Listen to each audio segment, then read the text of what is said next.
Good morning. Thank you very much for your timetable. You can assume that we have read widely and thought deeply already, and so don't worry too much about background. We understand that there is a lot to get through. There is scope for a little extra time if necessary, but we aren't encouraging you to use that, but just say that if there are matters that need to be teased out and it takes a little longer, you needn't panic. Put it that way. Lydia, I'm very grateful indeed for that indication. As you'll have seen, we provided a timetable which aims to get through it in 2 days. Yep. As I understand it, we have the comfort of a reserve day. So obviously I'll try and crack on as much as I can today, but we should be in a better position at the end of the day to know how we're doing on time. Lovely. Lady, unless an alternative course would commend itself to the court, what I propose to do today is to make some introductory remarks about the way in which commodity trade finance works and the importance of this case for the trade. Then I will show you the key contemporaneous documents. Then I will address our 2 grounds of appeal in the order in which they appear in the appellant's notice. So firstly, ground 1, whether the bill of lading was a contractual document in this case, and then secondly, causation. And then I'll address the 3 respondents' notice points. So by way of introduction, how the trade works, we say. We want at the outset to stress the importance of this appeal for the commodity trade financing sector. It is fair to say that the first instance decision has sent something of a shockwave through trade finance banks. I know that my clients have at high levels considered whether they might leave the entire sector if the security that they thought they had by holding bills of lading is potentially so illusory or at risk as the first instance judgment suggests. And we're aware that other banks too are anxiously awaiting the result of this appeal to determine whether the existing trade finance lending model will continue to be supported by English law in the way in which it has been understood to be supported hitherto. There are obviously countless commodity trades where the end buyer buys on credit terms. In other words, the delivery from the carrier to the end buyer or receiver is made before the end buyer has paid, and where the transaction has been financed by a bank. In other words, the bank has in effect advanced money to an intermediary buyer to buy the goods from the original seller, and for repayment, the bank depends either on the end buyer paying for the goods or its client, the intermediate buyer in this instance, repaying the loan if the end buyer does not pay. But fairly obviously, a prudent bank will not depend solely on those 2 routes to being repaid. It will take further action to protect its position in respect of its loan. Very often, it will require its client to take out trade credit insurance and to assign those insurance policies to the bank. But most importantly, for the purposes of this case, the bank will usually seek to ensure that it is at least a pledgee of the bills of lading, pursuant to which the cargo was carried, and will seek to ensure that it becomes a transferee of the bills by endorsement and delivery to it, so that rights of suit vest in the bank pursuant to COGSA 1992. That means that in the event of non-payment by the buyer, the bank is in effect secured because it knows that it will be able to sue the carrier for the value of the cargo. That is because the carrier, in this scenario, will have delivered the cargo to the buyer without production of the bill of lading. And we say, as every carrier knows, that puts the carrier in breach of his bill of lading contract and renders him liable to the bill of lading holder. Because the carrier is putting itself in breach by delivering without a production of the bill of lading, the carrier protects himself against liability to the bill of lading holder by taking a letter of indemnity, an LOI, from either the buyer, who seeks delivery without production, or from someone else in the commercial chain, such as the intermediate buyer, who in this case was also the charterer of the vessel. The bank does not give up the bill of lading, even if it has it, precisely because if the bank does not give up the bill of lading, this necessarily means that delivery will be without production of the bill against the LOI rather than against the bill, thus giving the bank the right to claim against the carrier for misdelivery. And therefore, it's important to understand from the outset that this trade is predicated on the expectation that the carrier will be in breach of the bill of lading contract, but that the carrier will protect itself by way of an LOI. And it follows that if the receiver does not pay, the financing bank will sue the carrier. As I say, the carrier protects himself by taking an LOI. If you have a line of service, there's no charter party, who provides the LOI? A line of service is atypical in terms of the trade financing model that I'm talking about. What we're looking at here is principally single cargoes or a small number of cargoes on a ship, where the cargoes are resold or may be resold a number of times during the carriage. Container transport works on a rather different model. But there still are container. So what you're submitting to us is assumes that one's only dealing with trade financing in cases where there's a charter party, does it? Principally, but not necessarily. Well, take the case where maybe line of service was a distraction, but take the case where there is the only contract is ever coming into existence is a bill of lading contract. Who provides the letter of indemnity?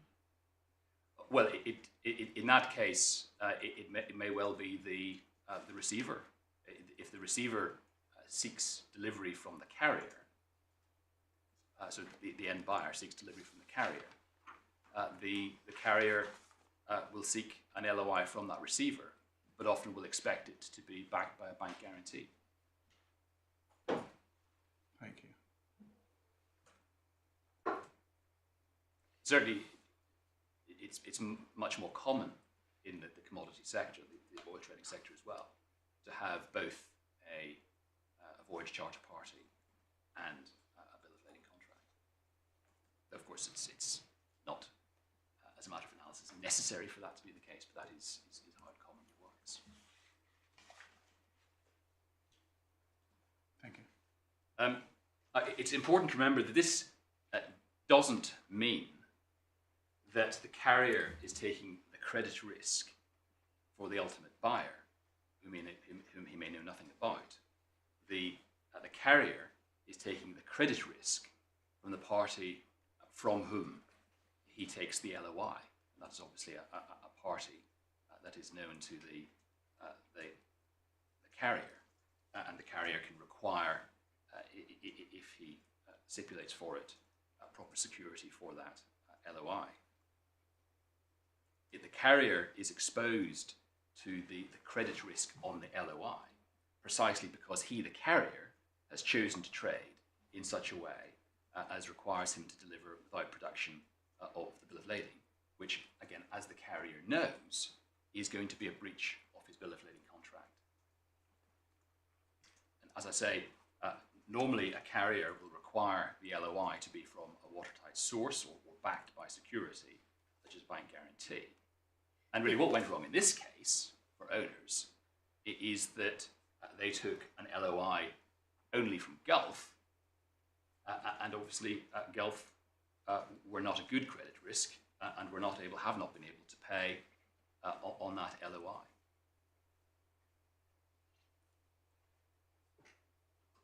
And In the light of that, we say that it's right to say that for a trade finance bank holding a bill of lading, or knowing that it will become a transferee in due course, the bill of lading represents valuable security in two senses.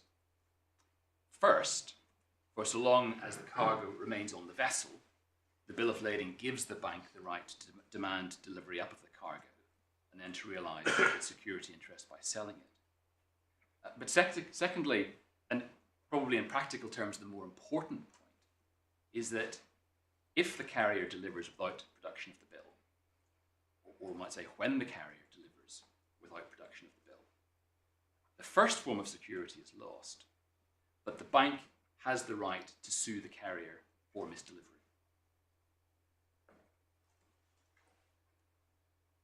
Which is why it needs the LOI. Which is why the carrier needs the LOI, precisely. Precisely. And that is understood universally, we say, by carriers. When we come to consider the second ground of appeal, which is the causation issue, one of the questions that may be relevant to consider is whether in any hypothetical circumstances the bank would, on the balance probabilities, have acted in such a manner as to give up both those forms of security. In other words, would a bank ever act so as to lose both the physical cargo and the right to sue the carrier for misdelivery? It'll not surprise you to hear that we say it's utterly improbable that a bank would ever act in such a way as to lose both forms of security.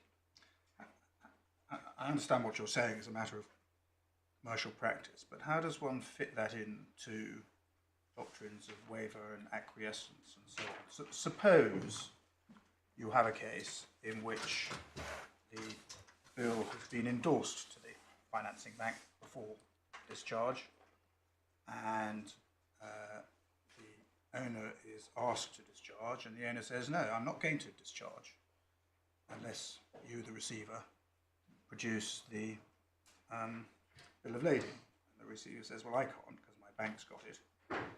So the rights that are contained in the contract of carriage in the bill are rights of the bank. So the owner says, all right, well, I'm not going to discharge unless I have the full consent and acquiescence and agreement of the person who holds those rights. And they go to the bank, and the bank says, as one would expect in trade financing, yes, of course, discharge against them without production of the bills. That's the way that the whole financing has to work. Yes. Well, I suppose all that happens in absolutely express terms. I know you say it's not this case. Suppose that happens in absolutely express terms, so that the relevant contract, which contains the obligation not to discharge otherwise than against production of the bill, is a contract between the owners and the holders, the bank, and as between the two of them, there is an express agreement that owners can do this. Is it still a breach? Well, this is discussed particularly in Aikens in the textbooks. It's obviously going to be fact specific. Right. If you have the two parties to the bill of lading contract expressly agreeing that discharge will be without production, that may well amount, it might amount to a variation of the contract, so that the obligation to deliver without production is varied. And it may be, on the facts of a particular case, that it would amount to some sort of equitable forbearance or estoppel-based argument. But it's obviously going to be intensely fact-specific to identify whether such a defence arises, either whether there is no breach because there's a variation, or because there is some estoppel-based defence to breach. I mean, it's theoretically possible to posit a case in which the bill of lading holder might lose its claim. But that would cut across what you've been suggesting is the fundamental basis for trade financing. Well, it might, if it ever happened, or if it were common practice.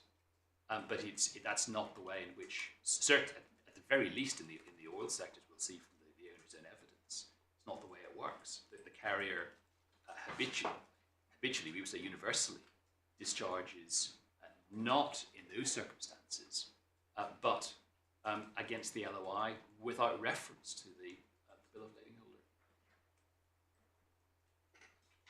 Thank you.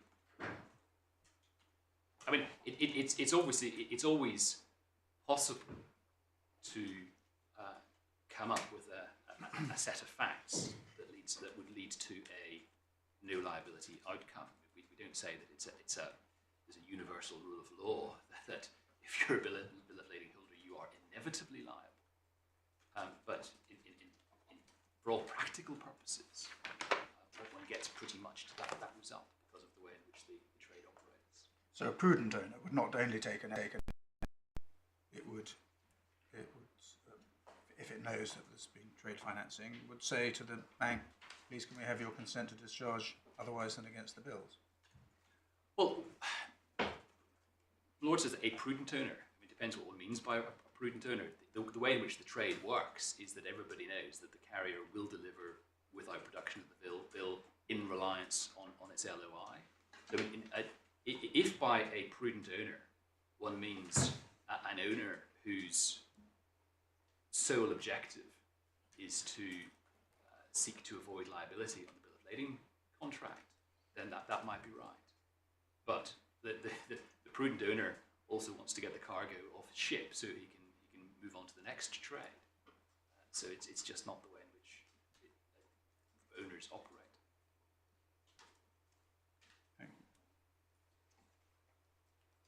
And of course, what we must remember as well is that in those circumstances, it would be, in my submission, if such a set of circumstances were to eventuate, one can't imagine that the bank would simply present the bill of lading and then allow the cargo to be delivered to the buyer who's buying on credit terms without ensuring that there is some other form of security put in place. I mean, there are a number of cases, at least one discussed in the authorities, and indeed the original scheme of this transaction was that the cargo was going to be discharged in this case, into storage tanks. One sees also cases where cargo is discharged into warehouses, and then the cargo cannot be released from the storage facilities until the bank says so, usually after payment by the end buyer, or payment having been secured in some other way. So it certainly, on your Lordship's hypothesis, it certainly wouldn't follow that the bank would act in the same way as in which it acts when it knows that it has the security of a claim for breach against the carrier.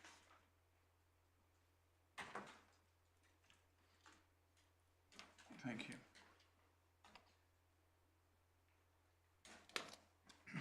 In this case, on the what I might call the original scheme, there was going to be a stock management agreement in place, which would have protected the bank. It was only after that scheme was changed by Gulf that the owners sought endorsement and transfer of the bill to it. I beg your pardon, the bank sought transfer and endorsement transfer of the bill to it. Just to make good the point that this is how the trade operates, and this isn't just our analysis of it, this is consistent with the owner's own evidence. If I could take the court to the supplemental bundle, it is... Can I ask, does the court have a supplemental bundle in two parts? Yes. So this is volume 2. And it's the statement of the master, which is at page 84.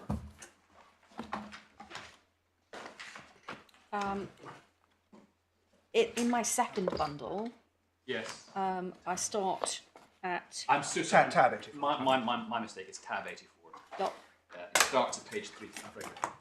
Thank It you. starts at 332. And this is the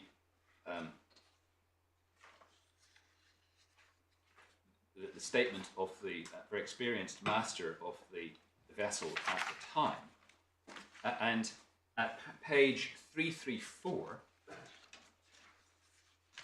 so page 334, paragraph 17, he says, in my 20 years as a tanker master carrying petroleum products, I've probably only delivered cargo against original bills a handful of times. It happens very rarely, only when we are dealing with small cargoes of a very refined product.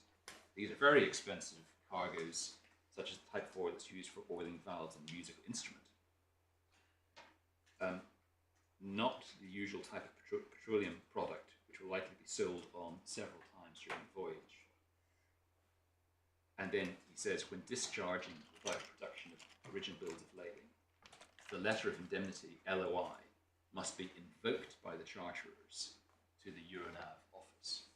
This language of invoking the LOI appears in a number of places in the documents and the argument. I'll show you the charter party, the relevant clause in the charter party in a moment. Properly analysed, an invocation of the LOI doesn't really arise on the contract in this case, because there's an automatic deeming provision in the charter party. Again, And maybe what's meant by invoking an LOI rather than providing one. Well, I'm not sure about that, because the first reference to the invocation of the LOI in this case is on the 12th of March, long before any discharge orders were given. So it's not quite clear what but we look at that correspondence. We'll come to that in the yes, response. it is. It's not quite clear what. I mean, different charter parties have different provisions in relation to the provision of a letter of indemnity. Many require a physical letter of indemnity to be provided, and therefore it's not surprising that the prudent master wants to ensure that an LOI is in place before he delivers. But as I say, in fact, in this case, there was no procedure for invoking the LOI. It was automatic once discharge orders or delivery orders without production were given. So that's what the master said. And then we have the oral evidence of Mr. Van der Haar, which is in the same bundle at page 471A. So this is tab 90 in the same bundle, page 471A. May I just check that the court has both 471A and 471? No. Yes, I have 471A, but not. And what? Well, it should be 471A, then 472, which was in the original, and then there should be a 472A. I do. Yes. I'm grateful. And this is a passage from the cross-examination of Mr. de Haar. He's a charterer who's worked with the owners for 8 years prior to the trial. He'd previously been a tanker master and obviously was very familiar with the working of the industry. And this is evidence straight from the horse's mouth, if I can put it in that way. And at the foot of page 80 from the transcript, so the bottom right-hand corner of 471A.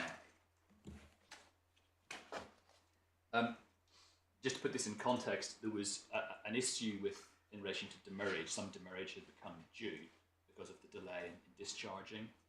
That gave the carrier a lien over the cargo for demurrage, but the carrier discharged without exercising its lien and without the demurrage having been paid.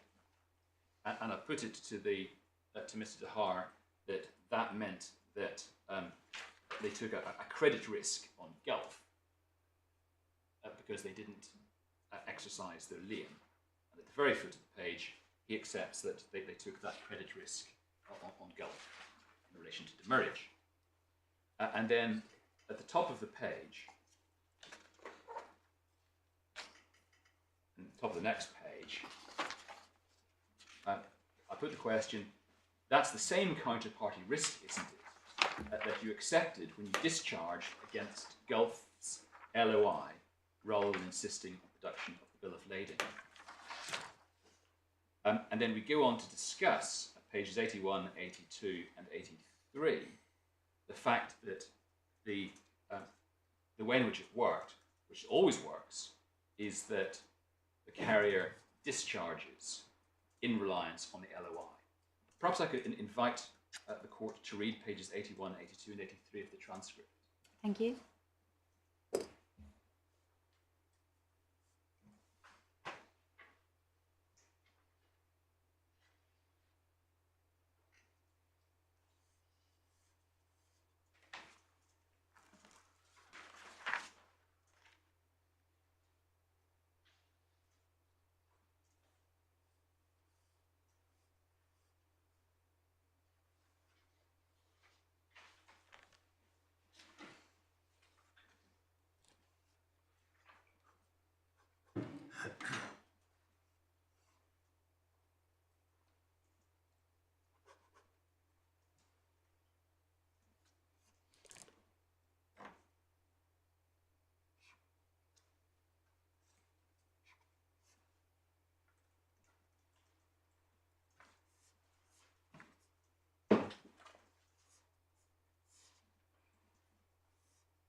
I'm very grateful. So as we see, Mr. Haar accepts that that owners understand that if they discharge without correction of bill, it will be a breach, and that's why they need the indemnity, and that's why they rely on the indemnity, and they simply follow charter's orders because they know they have the indemnity.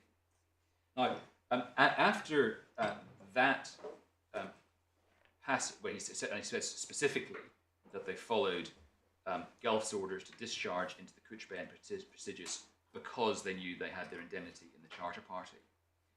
I then went on to discuss with Mr. de Haar a counterfactual where the carrier didn't simply follow charter's orders, but and refused to deliver without production of the bill of lading.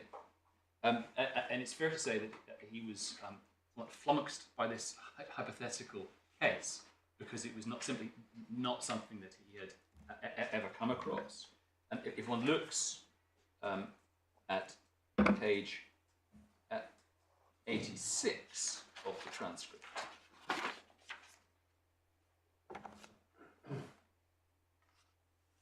this is in discussion of the bill of lading holder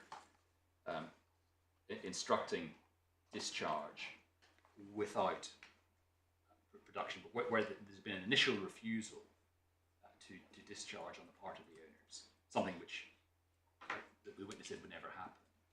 But it's somewhat similar to Lord British Popplewell's positive case. What the witness said at line 5 on page 86 of the transcript, he says, well, I've never experienced this situation before, and he'd contact the legal department and ask them what to do and wait for their instructions.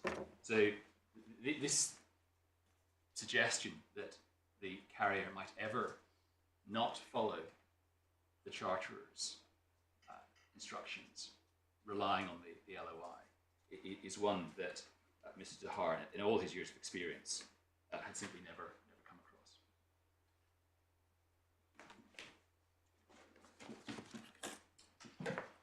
across. So as I say, we say that the owner's own evidence is entirely consistent with the analysis that I've just set out. And it's also consistent with what the leading textbook says. And obviously they don't say anything about trade finance being the reason for bills not being available. One reason, as I've always understood it, bills aren't available in this trade is that you often have short voyages and there may be a long string of contracts.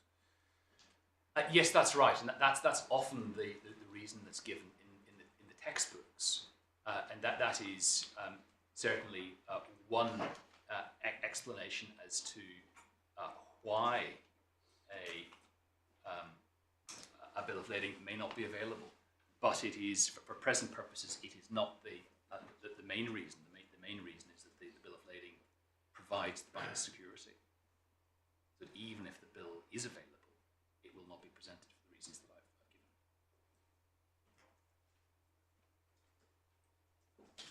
And we see that, I think, in the passage in Aikens that I was just about to take the court to, which is in the first volume of Authorities, at tab 22.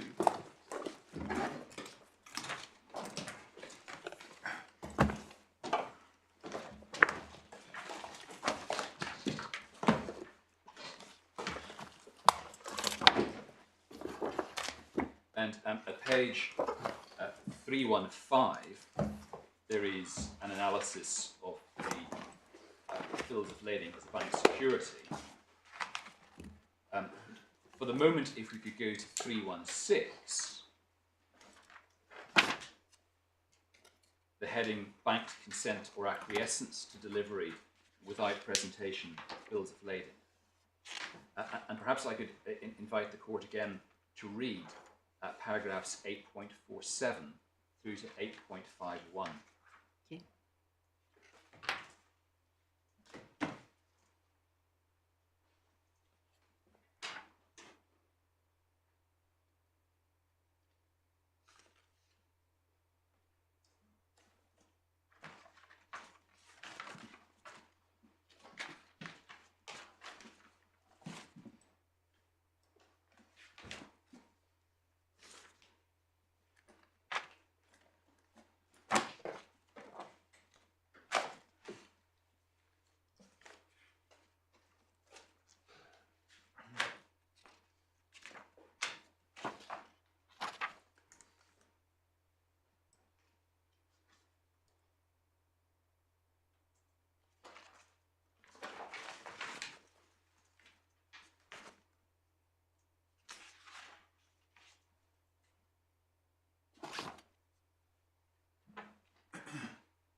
I'm grateful.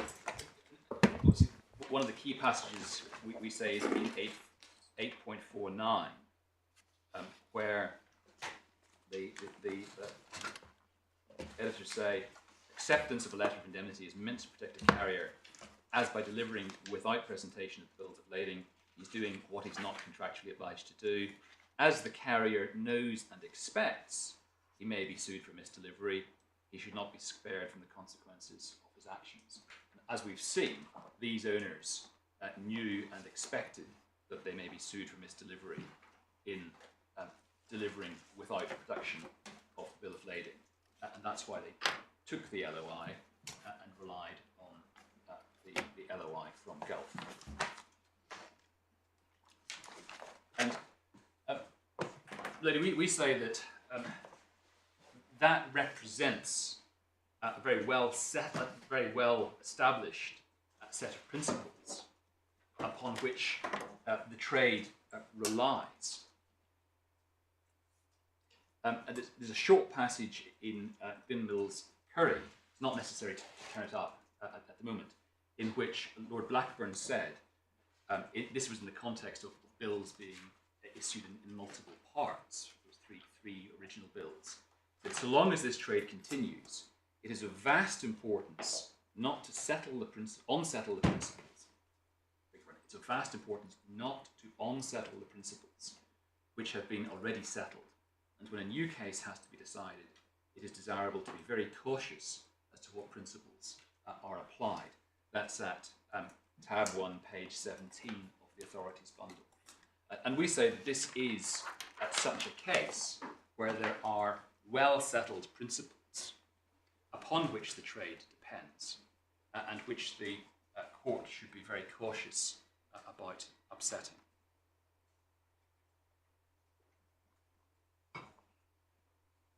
We say that this is in fact a fairly vanilla case to which the well-settled principles should be applied.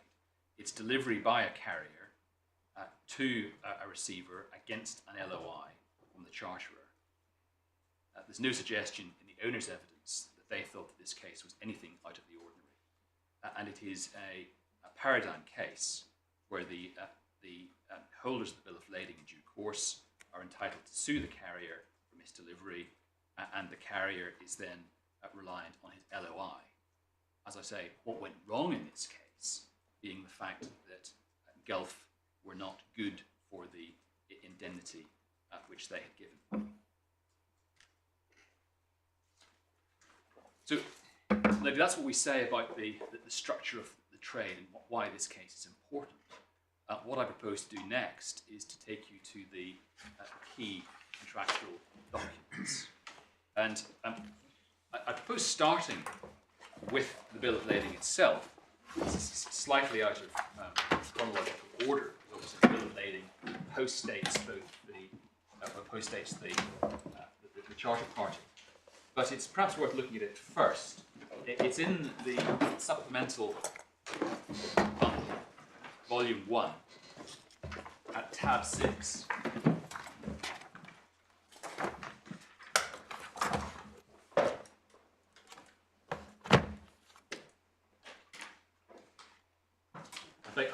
Yes, tab 6. I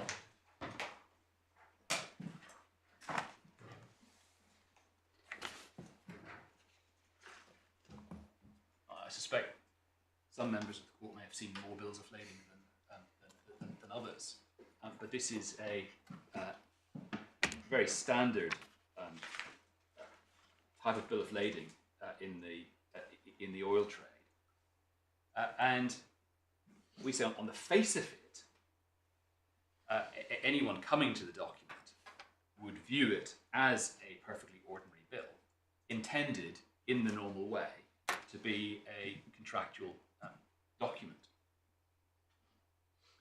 The primary obligation on the carrier is obviously to carry the cargo to and deliver it at the port of Fujairah for orders, in this case, to the order of BP.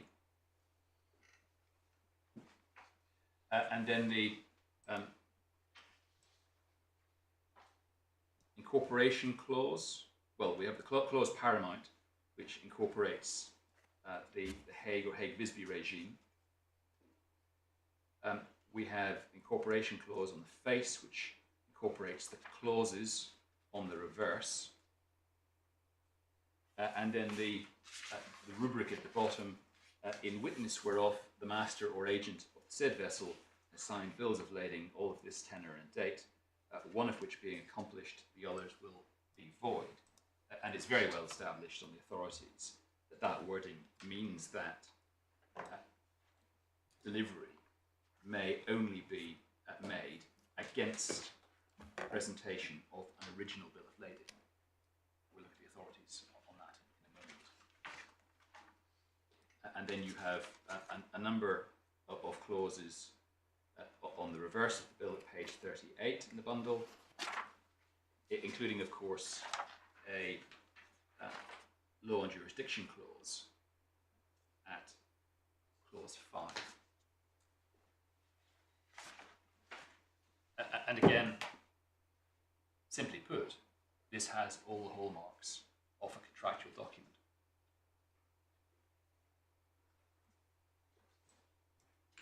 The charter party,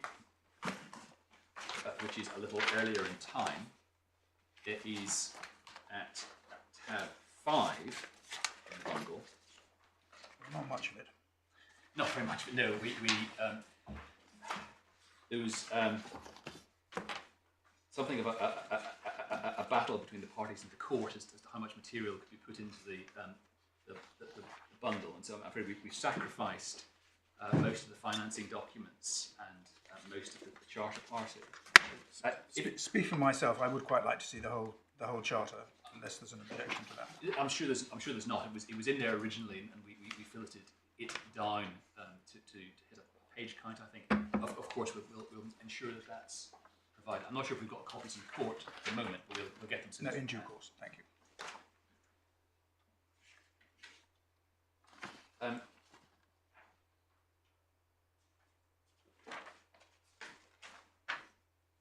One of the pages that we haven't got sets out the discharge range or ranges.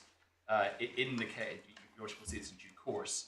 The charter party was for carriage from Rotterdam to one port Fujairah, or in charterer's option, port or ports or STS in the Singapore-Vietnam range. So in the usual way, the charter party had a range of discharge options.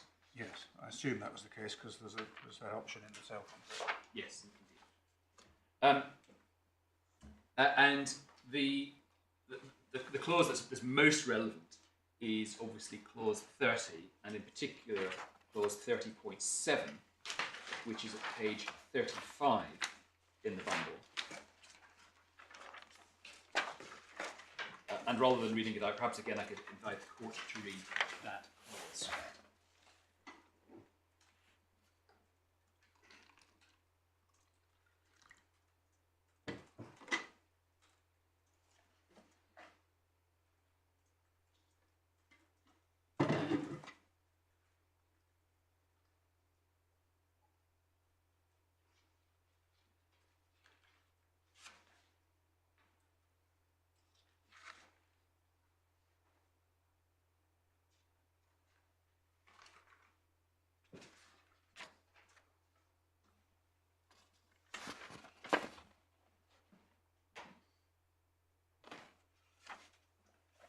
And as I mentioned earlier, the way in which the indemnity provision works in this case is that it's a deemed indemnity. So simply upon the giving of instructions to discharge without production of the bill, the charterer is deemed to have given an indemnity on what's essentially the standard form for such indemnities, the international group form.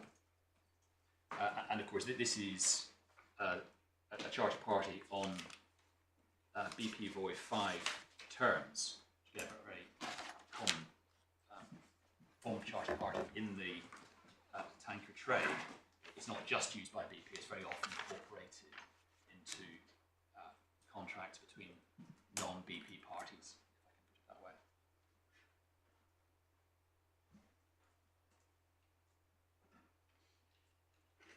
And do other of the standard tanker charter party forms have something in this form? I don't mean by that necessarily deemed indemnity rather than a letter of indemnity, but this struck me as slightly unusual from my experience, and that's probably because of my lack of experience, in that it imposes an obligation to discharge without production of the bill of lading, whereas a lot of the clauses I've seen in charters generally before provide that to be an option. I think in the Huda, the clause was construed as being one which didn't oblige owners, so they had vis-a-vis the charterer still the Yes. the decision whether or not to follow the Charterer's orders by discharging without production of the bill, although since they had the comfort of a letter of indemnity, if they did, then they often would. Often would, yes. But Indeed. this is slightly different because it does actually oblige, as a matter of contract, owners to discharge without the bills if so instructed, as between the owner and the charterer. Yeah, quite so. And is that unusual in the tanker trade? I mean, I haven't, I must confess, have carried out specifically a review of the current forms. It certainly didn't strike me as being in any way unusual. I've seen numerous charter parties that make it an obligation to comply with an order to discharge without production of the bill of lading. I mean, that may be simply because I've seen so many charter parties on BP board form. But we'll look at the current shell time as well. Thank you. I don't want to give evidence as to what forms are in common use. No, it may not matter. I'm just interested. Yes, it certainly didn't strike me as being unusual. I say, in any event, BP Voy 5 itself is a very common form. One thing we could do is if we would assist the court, we can work through the historical iterations of BP Voy and see at which point this form of indemnity provision came in. Well, as you like. And then we have the novation of the charter party, which is dated the third. Sorry, just before we leave the charter party, am I right in thinking, from the terms of the novation agreement, that freight was payable in a lump sum after discharge?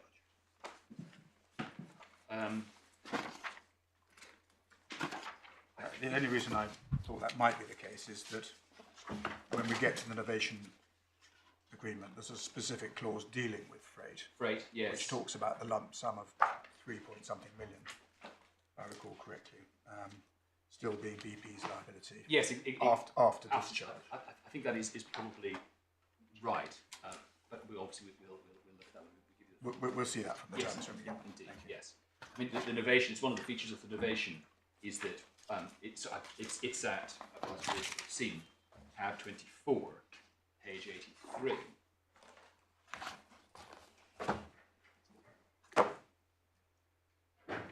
And while it novates the charter party, as your worship observes, it's not a completely clean break in that the BP retains certain obligations to pay certain sums.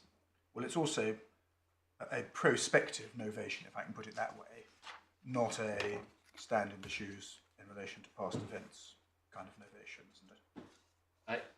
Yes, it doesn't purport to cover past events. No, so it is still the charter party is still a document that contains rights and obligations after this, as between owners and BP, in respect of that which has occurred prior to the date of novation. Is that right?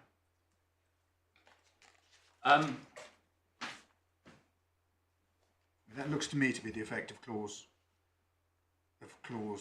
1. 1.1 says the current charter shall cease. The current charterer shall cease to be a party to the charter party. So that's cessation yes. from that moment. And then at 1.11, you have without prejudice. Sorry, that's what I'm referring to. Yes, indeed. Yes. Current charterer shall cease for all purposes to be a party to the charter party. That looks prospective. Yeah. New charterer becomes a party entitled to all rights and benefits in place of the current charterer, except in relation to rights and benefits that arose before the effective time. New yes. charter only in force. Yes. And then new charter undertakes and covenants insofar as such obligations or liabilities arise after the effective time. Yes. And 1.4, owner and new charter release and discharge the current charter and observance, performance and discharge of all liabilities and obligations assumed by the new charterer.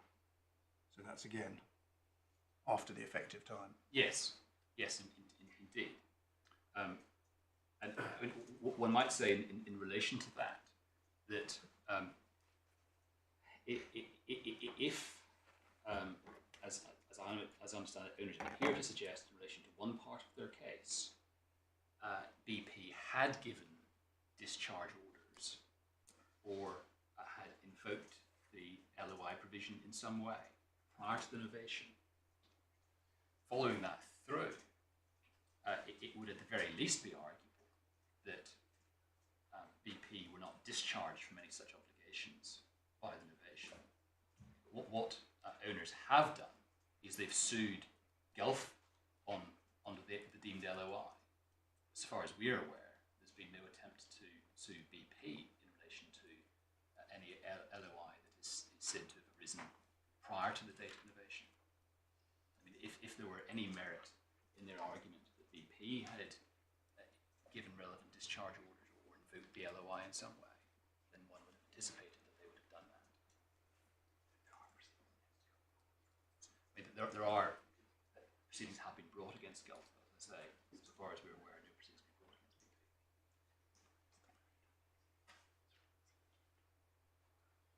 Thank you.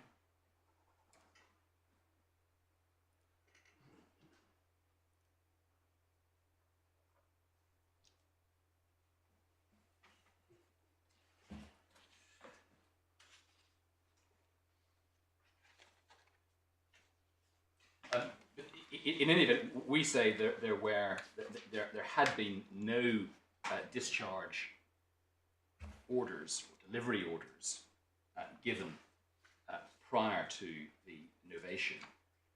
At its highest, there were orders to go to Fujairah for orders, which is consistent with the bill of lading itself, and therefore, plainly, following the novation, it was for Gulf to give delivery orders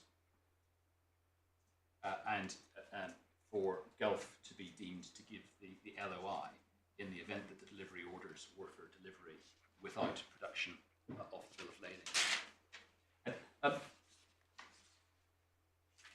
Lord and ladies, you'll see that there's nothing in the novation at all about the bill of lading.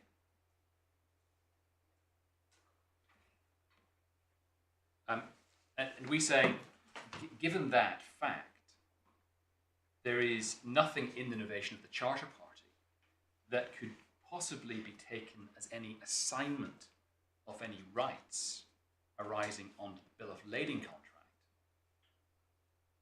on the assumption that the bill of lading contract came into full force upon the novation. Nor is there any basis for saying that by the novation, BP authorised Gulf to give any orders on its behalf, on BP's behalf, in relation to the separate bill of lading contract. Again, assuming that such a contract came into being upon the novation taking place, as we say, occurred under ground one of our grounds of appeal.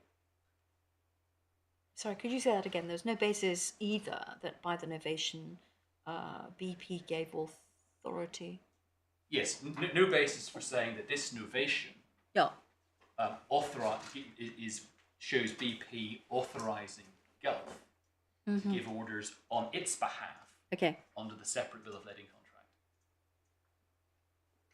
This is simply dealing with the novation of the Charter Party, the transfer of Charter Party rights and obligations, subject to the rights and liabilities that are preserved, as Lord has said.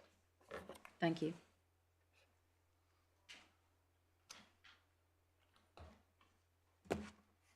And then, just for completeness, and very briefly, the extracts. Sorry to pick up one detail. And the novation records at clause 7 that the discharge range is extended to include Sohar.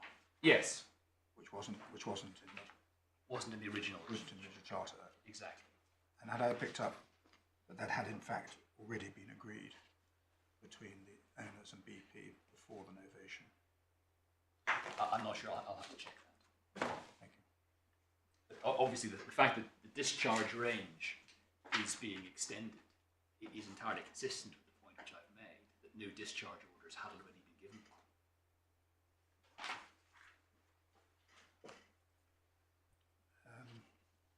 Well, that doesn't necessarily follow. One can change discharge rules. Under a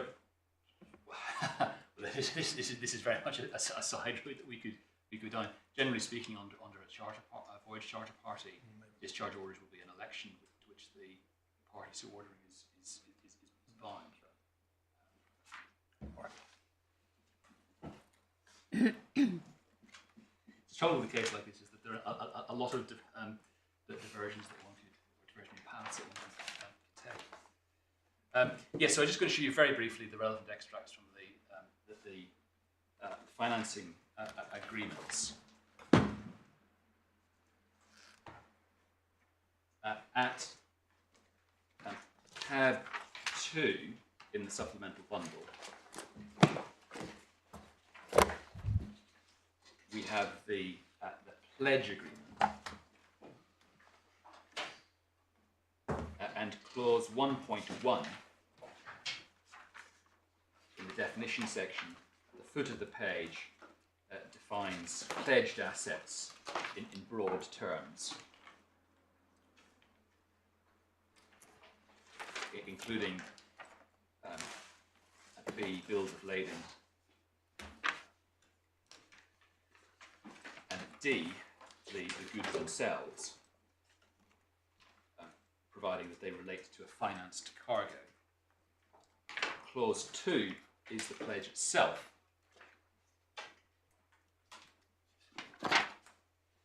And there's no dispute. So sorry, just pausing there. So far as the goods are concerned under D, the pledge arises at the time that the pledgeor owns or has any kind of proprietary interest. So you say the pledge attached to you at the date of payment and negotiation and transfer of title under the letter of credit. Yes, and at the very latest, but at the date of the warranty of title, which was given by...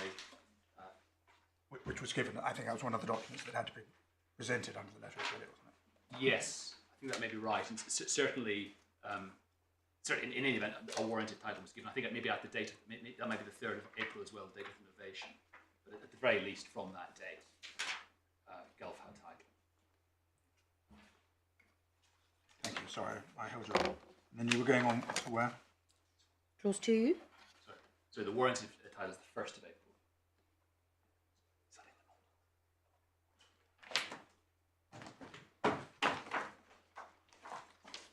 My recollection is that the documents were presented on the 1st and payment was made on the 2nd. Yes, the warranty of title, I think, is at tab 18 in the bundle.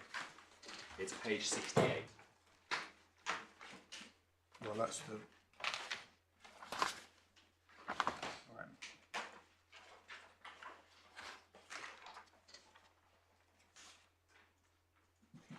And as I say, there's no doubt what we've called the finance cargo in this case was within the definition of finance cargoes in the facility agreement, which is at tab 1.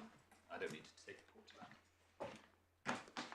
And I'm sure it's entirely my fault that the finance cargo is some 80,000 tonnes out of the 100 and whatever it Yes. was. What happened to the rest of the cargo? Was it just not financed, or did it go to somebody else, or are we not concerned with it? I just hadn't picked up from the documents what the position was. The easy answer would be to say that we're not concerned with it. I'm not sure that we know. We don't know, my lords and lady, that was one of the things that we tried to investigate at the trial, but we're never given an answer. So I think only Mr. Russell's clients could tell you. And he says he doesn't know, so there we are.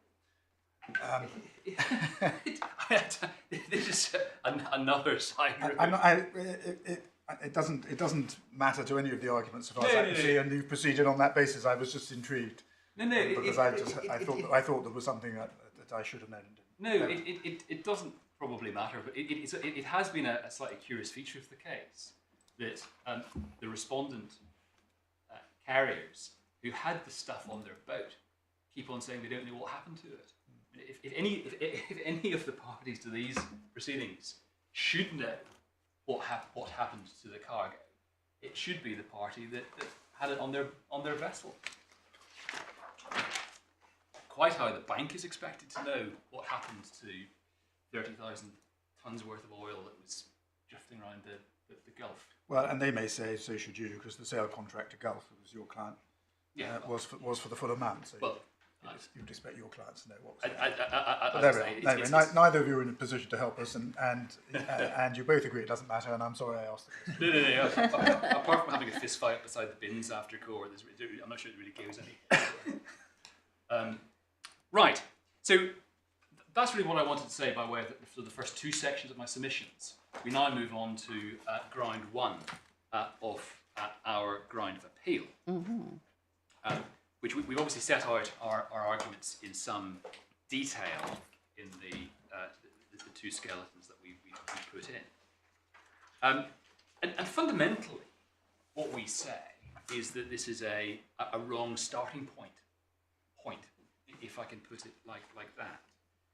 The judge took as her starting point the proposition that a bill of lading issued to a charterer is a, quote, mere receipt, and not a contractual document. And therefore, it was for us to explain why it became a contractual document on the novation of the charter party. And we say that the right starting point is that a bill of lading is clearly intended to be, and normally is, a contractual document containing or evidencing a contract of carriage. And we say that's self-evident if you look at the bill in this case, as we have done. It has all the hallmarks of a contractual document. That doesn't help it very much. If it remains in the hands of a shipper charterer throughout, it's never a contractual document. Well, I say never, usually not. Yes, I explore in a moment. What we say is actually a better analysis of what's meant by mere receipts and whether it's a contractual document. I understand that, but just looking at the document itself and saying it has what look like contractual terms isn't really determinative of the point. It's not. Of course, it's not. It's not the whole answer in circumstances where there are exceptions, and we recognise that what's called the mere receipt rule is an exception. But it is important, we say, to understand that the mere receipt rule is an exception to the starting point or general rule or general principle that where the bill of lading carrier he is the charter party owner, but the bill of lading holder is not the charterer, that the bill of lading does contain or evidence a contract of carriage. In other words, one shouldn't allow the exception to the general rule to become the starting point. What's the juridical basis on your submission for the general rule? Is it dependent upon the intention of the parties? Well, we say it's a matter. Well, the juridical basis for the general rule is that the bill of lading to the objective observer, to the reasonable observer, would be understood as being a contract, and it's common ground that it is issued by the carrier with the intention that it should become a contractual document, even when it's issued to a charterer, upon endorsement and delivery by the charterer to transferee. I mean, so now we're in intention. Yes, it's always, in my submission, the right analysis is that it is always intended to be a contractual document, save for so long, and have contractual force, save for so long as it is in the hands of the charterer. And when it's in the hands of the charterer, in my submission, that there is we say that the right analysis, we accept that this isn't an analysis. I think you mean, say, for so long as it's in the hands of someone who remains a charterer. Yes. Yes, indeed. Well, yes, I do. Once the charterer is no longer a charterer, he's then the former charterer rather than the current charterer. Now, I'll take this slightly out of turn. It's convenient to do so now. The explanation that's given in the textbooks as to why the bill of lading gains contractual force when it is endorsed and transferred by the original charterer is that a contract springs up upon endorsement and transfer. And you're saying it's always there, but it's suppressed in certain circumstances. Yes, and that's a matter of construction, we say. We say that as a matter of construction, where you have a set of terms in the charter party and a set of terms in the bill of lading, it's a rule of construction, established rule of construction, that absent express terms to the contrary, the charter party terms govern.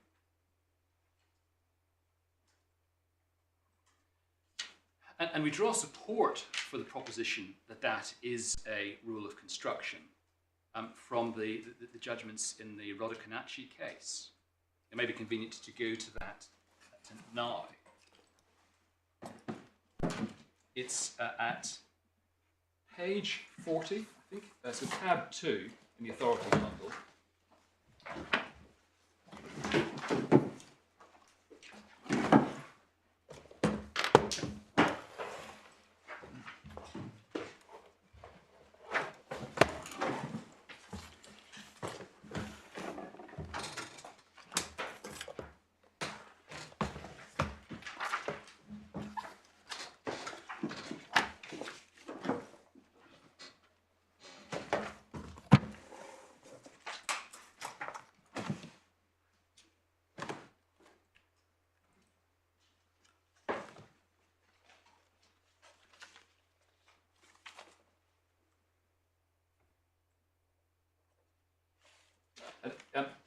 Just to establish the facts, this was a case in which the bill of lading contained an exception, effectively a negligent navigation exception, that wasn't contained in the charter party.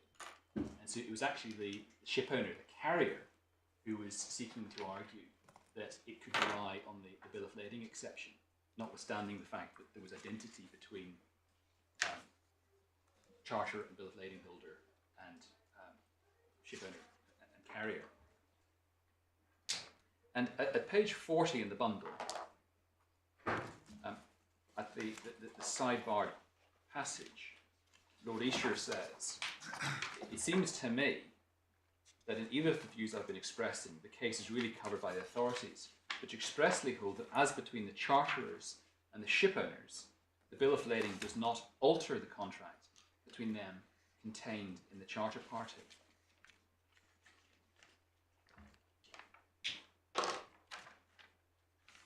And then picking up about 6 or 7 lines down, what in that case is the rule as to the construction of the two documents?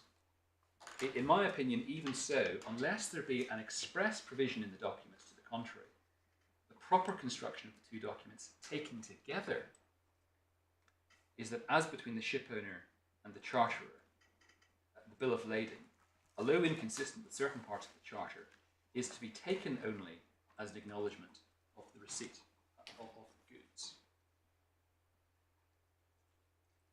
And then the later cases, obviously, the Hayne and Tate and Lyle case talks about a contract springing up on the endorsement and transfer of the bill by the charterer.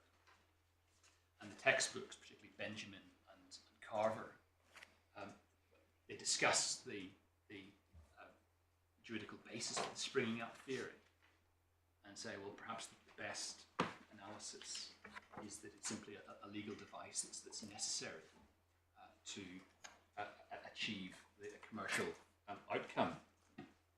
Now, Well, would it be possible to simply adopt a contractual analysis? The owner who issues a bill is making an offer to all the world, other than those with whom he has inconsistent contractual relationships, to contract for the carriage on those terms, or put it more narrowly, to any lawful holder of the bill to contract on those terms, subject to the proviso I've identified, and that can be accepted by let's take the classic case of an endorsee, by taking an endorsement of the bill, and that's where it springs up. Is that a possible analysis? Yes, that's another theoretical possibility. I mean, we say that you've seen from our skeleton argument that we say that the best analysis is that when issued to the charterer, it is a contractual document, but absent express provisions to the contrary, as a matter of construction, it is the charter party terms which prevail. So it doesn't have any contractual force or effect. So it doesn't have contractual force or effect. So in what sense is it a contractual document? Well, it contains the terms of a contract, but for so long as the two contracts exist in parallel, the operative terms are all found in the charter party. Well, it contains terms, but they're not terms of a contract, are they, at that stage? Well, they may be capable of becoming contractual terms yes, with with others. Whether that happens because it springs up or because it's an offer to contract with the others on those terms doesn't matter for these purposes. But before that, in what sense is it a contract? well, to a certain extent, when we get into a semantic debate here, we say it's possible for it to be viewed as a contract, but it is wholly subordinate to the terms of another contract. So subordinate that it has no contractual force. No, it has no contractual force for so long as the identity of the parties continues. But in our submission, it's not a necessary part of our argument for you to adopt, for the court to adopt that analysis. We say that it is it provides a principled analysis to the springing up doctrine. It exists, but it is suppressed. Yes, or in abeyance, or as I say, wholly subordinate to the terms of the charter party. But it would be possible to envisage, as Lord Esher does, to envisage a bill of lading in not terms that are currently standard, that could have force. So if the bill of lading is issued and it says, notwithstanding anything in the charter, notwithstanding the existence of the charter party that the parties entered into, the following provisions will prevail, then there's no reason why those provisions shouldn't prevail over the charter party. And in my submission, that supports the argument, the analysis that Lady How does the charter agree to those? Just by being the recipient of the bill? Yes. Well, it's the shipper, the charterer, who Presents the bill for the Right. One's assuming that yes. those are the terms in which he's sought. Yes, of course. I mean, if the ship owner or the carrier unilaterally produced a document and so foisted upon Clauses it, is it? foisted upon the charter, that wouldn't work. But if the in the normal way, the shipper provided a bill which said these terms will prevail, then there's no reason why that shouldn't be so. Because we say it is essentially the mere receipt rule is based on a construction analysis rather than some external rule of law that says a bill of lading can never have any contractual force where there's the identity of the parties. So it is a question of what the intention of owner and charterer is in relation to the issue of the bill at the time it's issued, and that can be that it is a contract but it's suppressed, or that it's not a contract for the time being but it will spring into a contract in future circumstances, one of which its common ground is endorsement, but equally it can do so if the charterer ceases to be chartered. Yeah, it's all a matter of the intention at the time that the bill is issued. Absolutely, yeah, absolutely. And we say that the relevant intention in this case, looked at objectively, must be that the bill of lading would be a contractual document with full force, save for so long as there is the relevant identity of the parties. So save for so long as the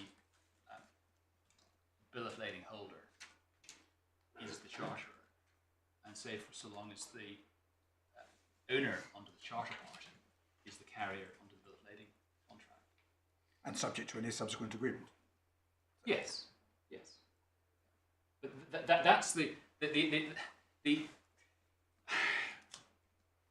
relevant intention is not limited to the bill becoming a contract on an endorsement, a transfer to an endorsee. I understand that. I mean, the key points in relation to this are that, first, as I say, the analysis is recognised in the textbooks as generally accepted, is that the mere receipt rule is an exception to the general rule that a contract, a bill of lading contains your evidence as a contract.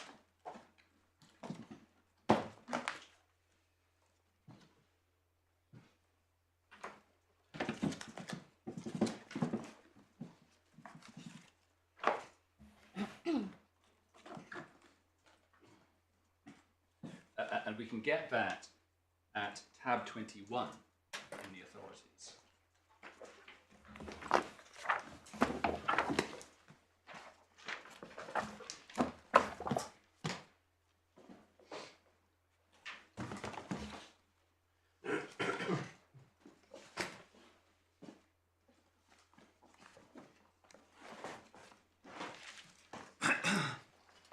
And as the editors say, one of the key characteristics of a bill of lading is that it embodies or evidences a contract of carriage.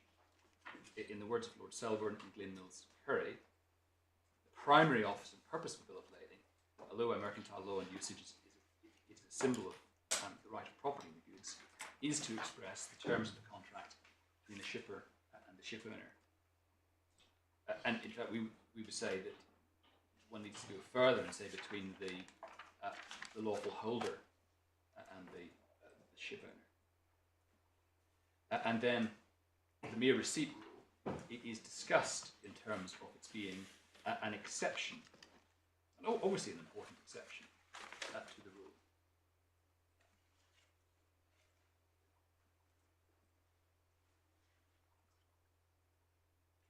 7.24 and discussion of the Denelmia, we say is relevant to what one might call the suppression analysis,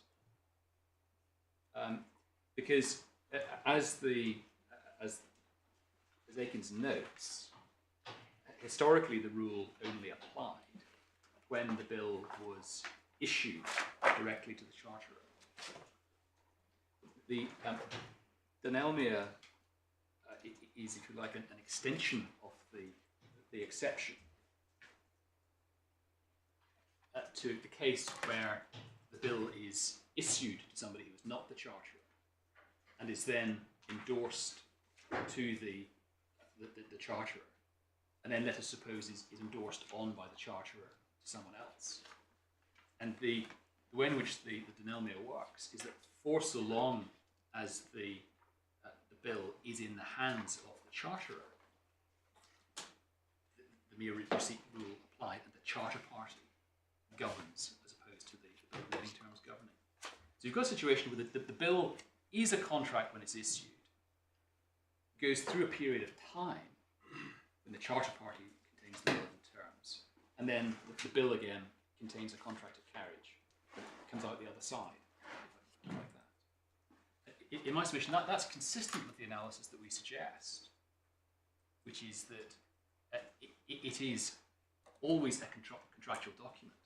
But for that window in time, that period of time where there is identity of the parties, it is subordinate to the charter party, or is suppressed by the charter, in suppression of the charter party, or is temporarily within abeyance.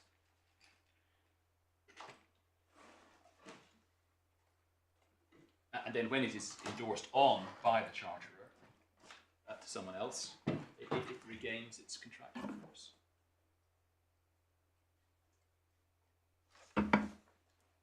And I say we say that is a more principled analysis than viewing the springing up merely as a legal device. And that again must be a matter of contractual intention at the time that the bill is issued. Yes. Because the owner's not really concerned thereafter with what's happening to the bill, usually not. We would say that the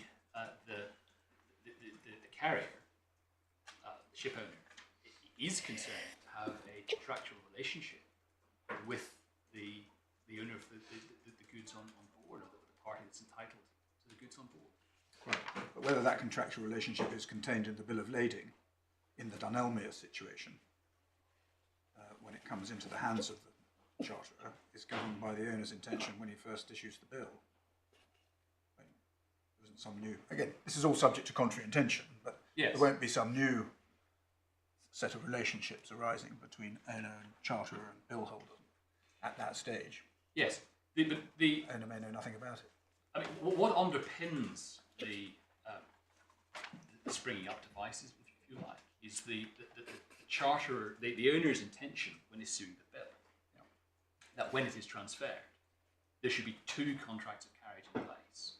The contract of carriage in the voyage charter remains in place, but then you have also a contract of carriage between the lawful holder of the bill and the bill of lading carrier. In this office, it's the same as the owner on the charter party. And we said that is an entirely unsurprising intention, because the carrier, the ship owner, will wish to have its relationship with the party that has an interest in the goods governed by contractual terms, rather than being entirely non-contractual. Not least because it'll want the benefit of the protections in the Hague and Hague-Visby rules. Well, It may often be the ship owner who's asserting the existence of the contract. Well, absolutely, as was, of course, the case in the Rodakinichi case, where it was the ship owner that was seeking to rely on the bill of lading terms rather than the charter party terms, because they set out the navigation exception, which of course is now one of the Hague rules.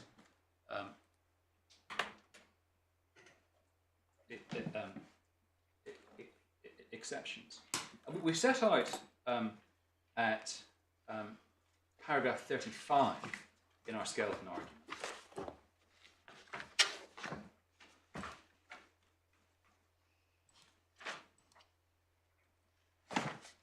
What we say are the highly uncommercial and anomalous consequences that would follow if the bill of lading does not have full contractual force when it is not in the the hands of the charterer.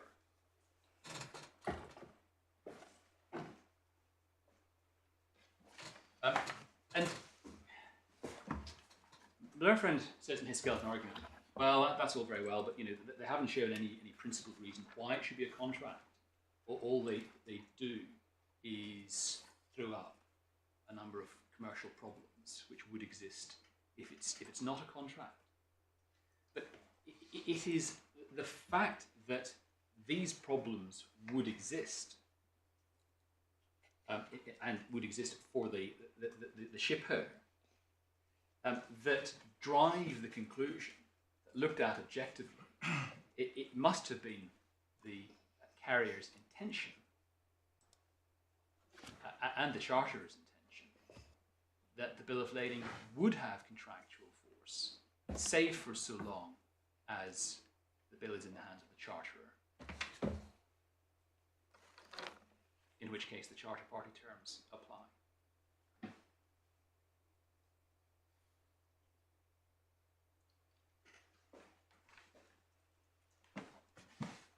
When the bill is in the hands of the charterer, you don't have a non-contractual relationship there.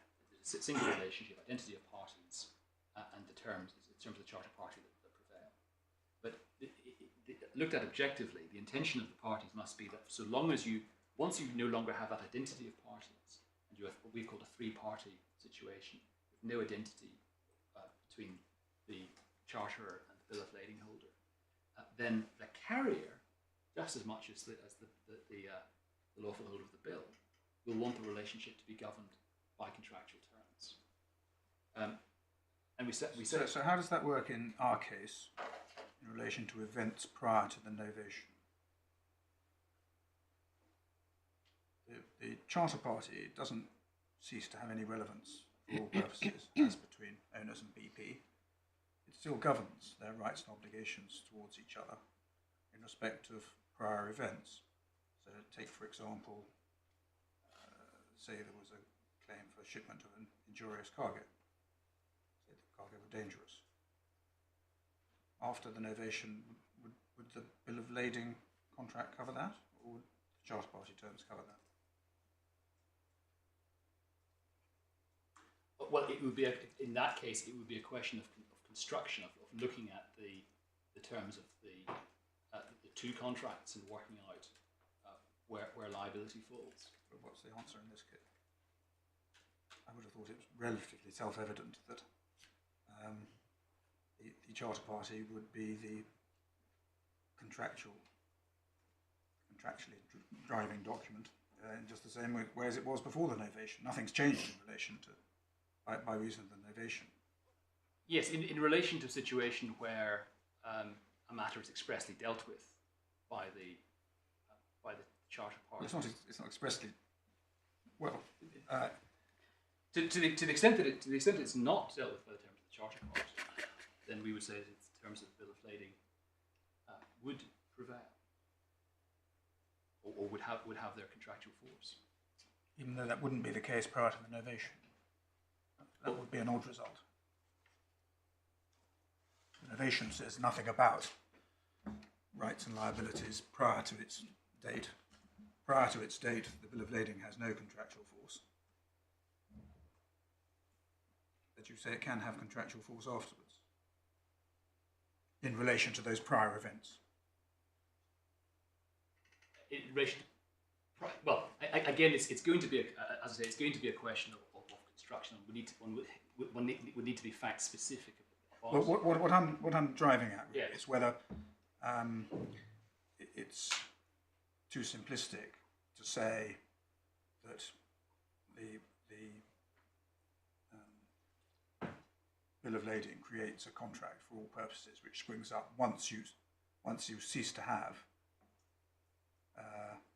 the charterer as charterer, or whether one doesn't need to be a little bit more nuanced, and it's all a matter of contractual intention, and it is something like, you know, that it will have contractual force, but not vis-a-vis someone, and for so long as there is another contractual document which is intended to regulate their rights and obligations. Yes. And that would then be able to take account of the fact that in some respects the charter party still does, and for those events the bill of lading would not spring up as the relevant contract, but for post-novation events, for what happened subsequently on the voyage, it would. It does, yes. Yes, I see that. I would not use the language necessarily of it not springing up in relation to past events. It's going to be a question of construction as to, in relation to those past events, which of the two sets of terms prevail. And one analysis may be that on the facts of this hypothesis, the bill of lading as a matter of construction only has prospective force from the date of the novation rather than retrospective force. But certainly the fact that in this case the novation provides for a liability regime in relation to events that predate the novation, it is no reason to suggest that both parties would not want the bill of lading to govern their relationship, a contractual relationship, in relation to events which post-date. I quite understand that. Sorry, I'm afraid that's a laboured answer to Laura's question.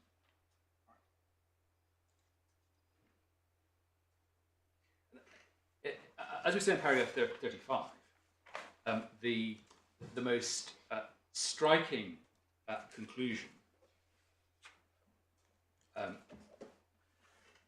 is that if post-novation there's no contract at all,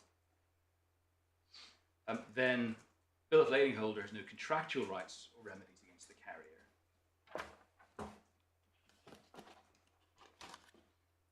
which of course is one of the primary functions of the bill of lading, is to give the bill of lading holder, the cargo owner, rights against the carrier. And then the second point we make at 35.2, which is the point that Laura's made, is that the ship owner equally would have no contractual scheme with the bill of lading holder, with the shipper in this case, at least in relation to post-novation events, as we've discussed. And therefore, the ship owner wouldn't be able to rely on the exceptions of the Hague-Bisbee rules, both the liability exceptions, the one-year time bar, and the package limitation or weight limitation and so forth. And I mean, it would be extraordinary to suppose that a carrier would want to put itself into a position in which it had no ability to rely on what is the standard, or one of the standard carriage regimes. That supports the analysis that we adopt, that if one looks at it in terms of intention of the parties, the intention of the carrier must be viewed as being that the bill of lading will be the contractual document, save for so long as it is in the hands of the charterer.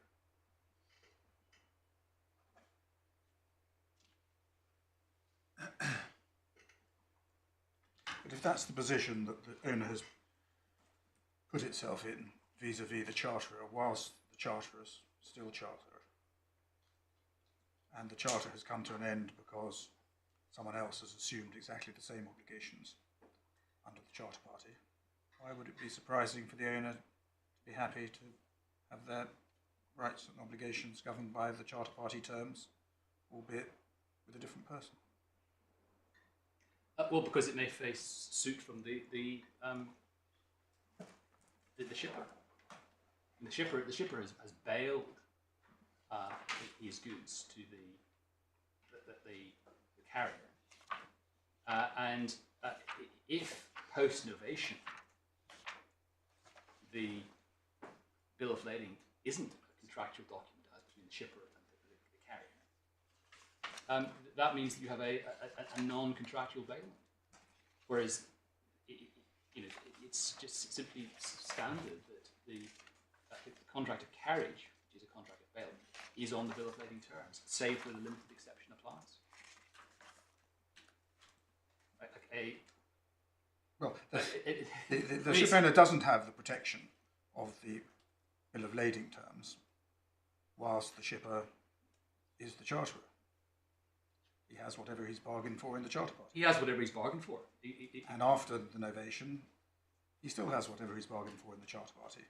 But in these circumstances, it's just that the remedies are against the Gulf Island BP. Well, yeah. The question is looked at objectively. Is it more likely that a carrier will want his bailment relationship with the shipper post novation to be entirely uncontractual, with no protection of the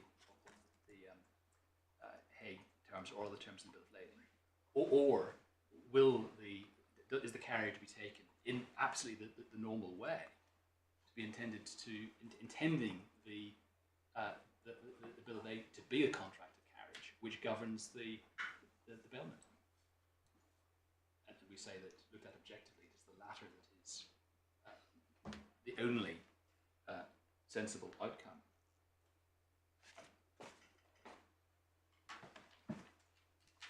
And otherwise, you'd say that a bill of lading would have a very restricted life. Potentially so, yes. And paragraph 35.4 is then one of the highly anomalous results that flows from the first instance judgment, which is that if BP had transferred the bill before the novation, there would be no dispute that was successful to create a fully fledged contract of carriage in the bill. But if the transfer is after the novation, then for some reason unexplained, the contractual potential in the bill has been drained away. I'm not sure that is what's being said. I thought it was accepted that if there'd been an endorsement prior to discharge, then that would come within the usual principle of a contract springing up in the hands of the endorsee. I may be wrong. No, that's not how I understand the owner's case, nor the judgment. As I understand it, both the owner's case and the judgment proceed on the premise that unless the bill were transferred prior to the novation, then it is incapable of generating a contract. Well, the argument seems to have been focused on the fact that there's no transfer prior to delivery, because that's what matters, because the breach complained of is missed delivery. Yes. Well, certainly the way in which the issue was put was whether there was a contract on the terms of the bill at the date of delivery. Yes. But all right. Well, we'll see what Mr. Yes, says about but that. as a matter of principle, it shouldn't. Whether the bill is transferred before or after discharges or deliveries is irrelevant to the question of whether a contract springs up or not. It potentially might be relevant to the question of whether the bill is spent or not, which was an argument that was run at the first instance, but appears not to be run now.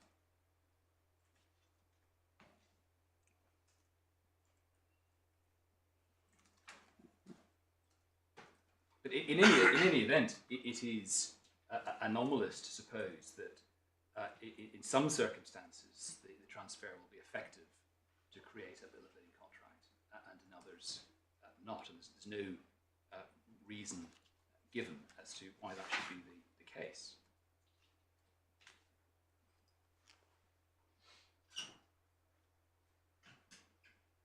And 35.5 is to similar extent. And then if we think about 35.6, this again highlights one of the commercial difficulties here, that if a question of whether a bill of lading contract is created is contingent on whether the novation of the charter party takes place before or after the transfer of the bill. A subsequent holder of the bill is likely to be in a position where he doesn't know whether he has obtained a contractual document or not.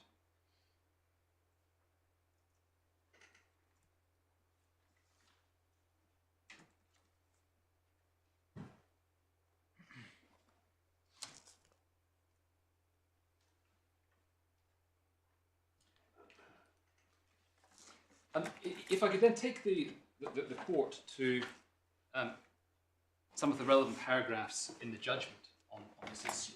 The judgment is at tab 5 of the core bundle.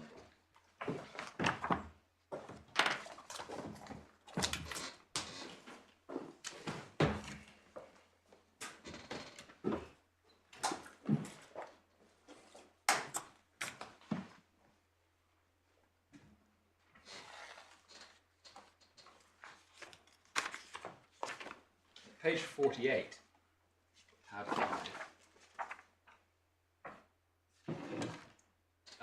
At paragraph 23, the judge accepts that it's clear on the authorities that where a bill of lading is issued to a charterer and then endorsed to a third party, it attains contractual status upon endorsement on the basis that the new contract appears to spring up. And of course, that's as the court will know, that's a very common factual situation. It's very common for bills to be issued to voyage charterers and then transferred to the charterer's buyer. Typically will happen under any CIF or CFR sale. In paragraph 24,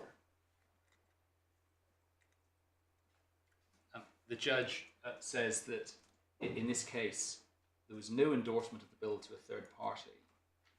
Rather, the original shipper ceased to be the charterer, and thus from the date of novation, the bill of lading was no longer in the hands of the charterer. Well, of course, the bill was eventually endorsed and transferred to the bank. Yes, but the issue as framed was, did it contain no evidence of contract prior to the alleged misdelivery? Yes, indeed. So that's what she's addressing. Yes, and and it hadn't been endorsed at that stage. It hadn't been endorsed at the date of misdelivery. That's right. The question is is whether at that stage, as I say, the relationship between the shipper and the carrier is entirely non-contractual, or whether the relationship between the shipper and goods owner and the carrier is governed by the terms of the bill of lading. And I've explained already why it is somewhat fanciful in my submission to suppose that the parties would have intended that the relationship, bailment relationship between shipper and a carrier should be entirely non-contractual. Perhaps this is the point at which to raise something that's been troubling me slightly. Yes. The argument so far, and the majority of the argument that's addressed in the skeletons, addresses itself to the question that the judge addressed, namely, was the bill a contractual document in the hands of BP at the date of delivery? Yes. But you do, rather as a tail-end argument, suggest that that's not the critical question, and I'm wondering whether you're right about that. Because as I understand it, you say Section 2 and Section 5 of COGSA, the 1992 Act, has retrospective effect. Yes. That's what the springing up is all about. Yes. And provided you're within the rubric of avoiding the problem with spent bills because it's pursuant to a pre-existing arrangement. Yes. Generally speaking, it doesn't matter if the endorsement takes place after delivery. Yes. So that even if you're wrong on what you've been submitting so far, and in BP's hands, at the date of delivery, it's not a document, which is a contract, it still springs up as a contract by way of endorsement. And Section 2, coupled with Section 5, then has the effect that the owner is treated retrospectively, as if there were a contract on those terms. Yes. And that seems to me to be the logically prior argument, rather than what at the moment you've been addressing yourself to. Of course, I don't suggest that it doesn't arise as an alternative, but it's an alternative position as far as your clients are concerned, isn't it? Very much so. It's certainly one. I wasn't. I mean, we've set out what we say on that in the written skeleton, and we say it's a clear and simple analysis. I wasn't intending to deal with it at any length orally. We say that the propositions that we set out in relation to the operation of COGSA, whether or not the bill was post-innovation a contractual document in PP's hands, are obviously right. But the reason why I deal with this issue at length is because it is certainly an important, potentially important issue more generally, and it is a useful opportunity for the appellate court to provide some analysis where perhaps there has been something of a vacuum of analysis as to why the springing up device operates. Right, thank you. I mean, certainly I appreciate that I do address the court at length in relation to this point, but we do say that it's not a necessary part of our argument, because if we are right, even if we're not right, then the COGSA argument operates in any event.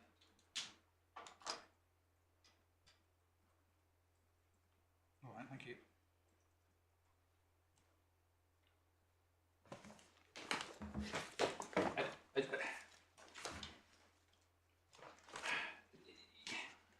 It's one of the difficulties with the judgment that, with the greatest respect to the judge, the legal analysis is not always entirely clear, perhaps even more so in relation to ground 2 than ground 1. But it seems to be the thrust of the judgment that if post-novation the bill was not a contractual document in BP's hands, that's the end of the matter. Well, because that's the way the issue was framed for her. Well, that's what issue 1 asks. Yeah, to a certain extent, but it leaves open the argument that it is a contract. It becomes a contract that was operative at the date of Endorsement. well, it becomes operative at the date of misdelivery with retrospective effect when it is endorsed post-delivery. It becomes a contract at the date of it. Yes. I mean, the issues. I mean, the issues were framed shortly before the hearing, with the way of providing the judge with something of a roadmap through the case, rather than intending to be a exact formulation of the legal principles at play.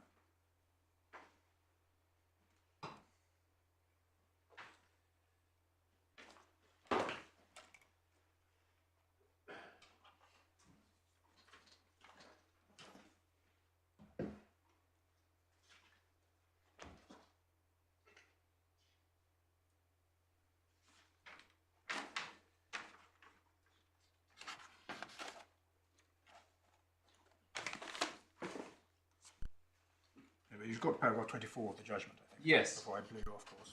Yes. My apologies. As I say, touched on this before.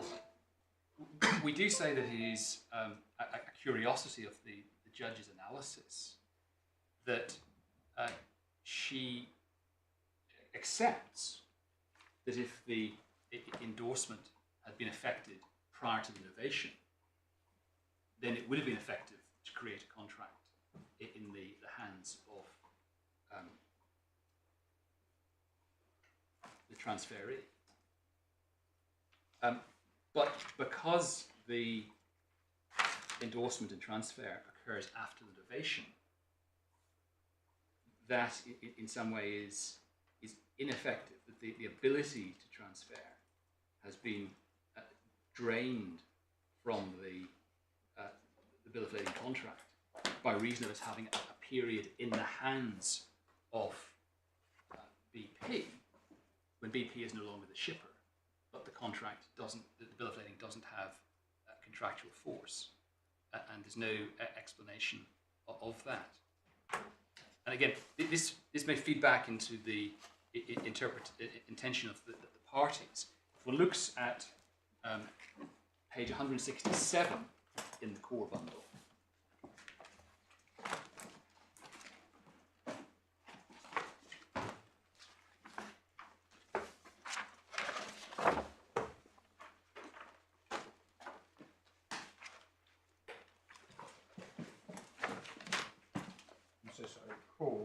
core, it's tab 14. It's the respondent's skeleton. It's the respondent's main skeleton. Paragraph 24. Yes. 23, I think, right. It's it starts at the foot of page 166. Mm-hmm. They rely on a dictum in the judgment of Lord Esher in Leduc and Ward. Just the reason why a contract springs up on endorsement is based on the presumed intentions of the shipper and the ship owner at the time the bill of lading was issued. Where the bill of lading is endorsed over as between the ship owner and the endorsee, the bill of lading must be considered to contain the contract because the former has given it for the purpose of enabling the charterer to pass it on as the contract of carriage in respect of the goods. And we say that reliance for the owners on that dictum is misplaced. Because really, it is an observation that operates in our favour. I come back to what I said earlier, because the carrier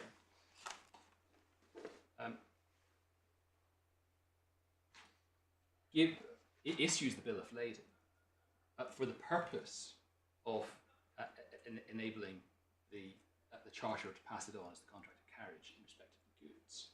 That shouldn't depend on whether the charterer has novated the charter party before purporting to pass on the bill of lading as the contract of carriage in respect of the goods. It makes no sense to denude the bill of lading of the ability or the capability of being passed on simply because the novation takes place prior to that transfer.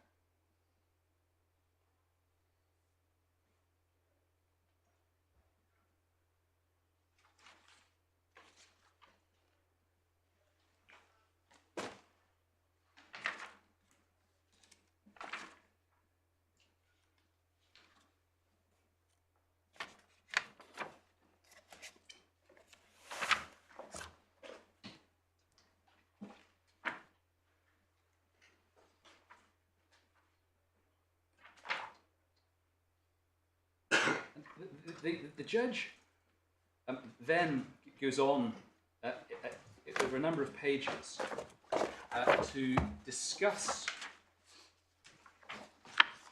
the textbook's analysis of contracts springing up. And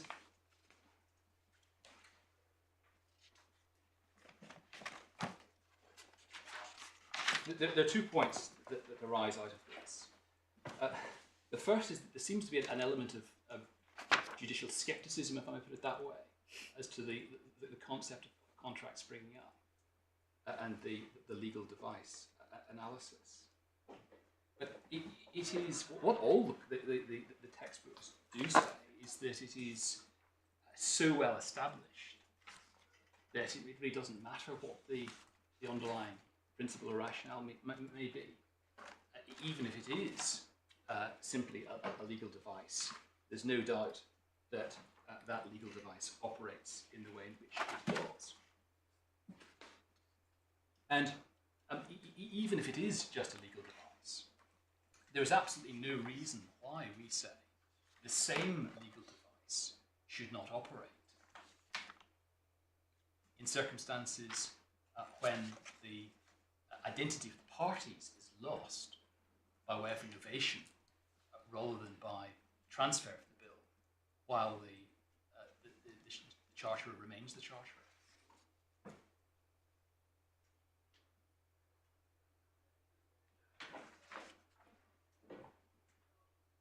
That's the submission that we made it's recorded at paragraph 45 of the judgment.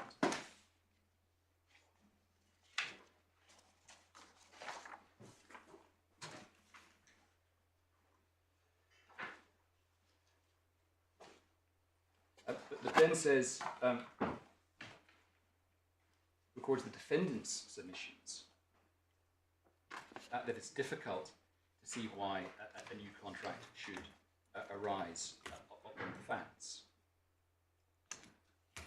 But again, we've addressed that and provided the answer, which is that unless a new contract arises on the facts of this case, one is left with the position where the relationship between shipper and carrier is left wholly ungoverned by any contract, and that is the key state, as it were.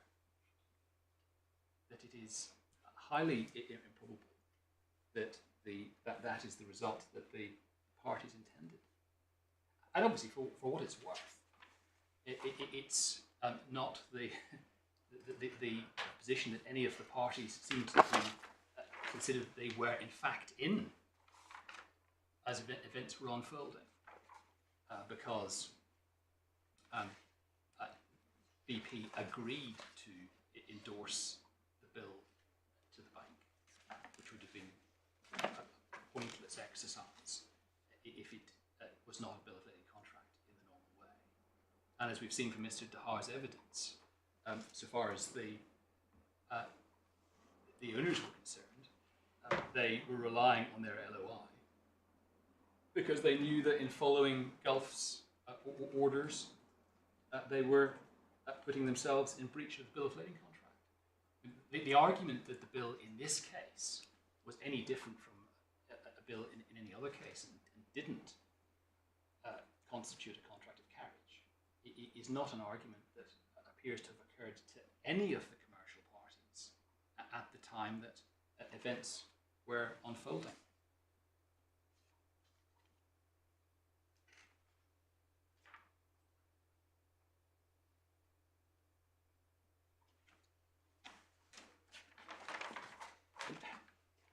The judge in the judgment has rather criticised us for failing to provide any authority or textbook analysis in support of our approach. The better way of approaching it is to see the mere receipt rule as a suppression of the contract or two contracts existing, albeit that the terms of the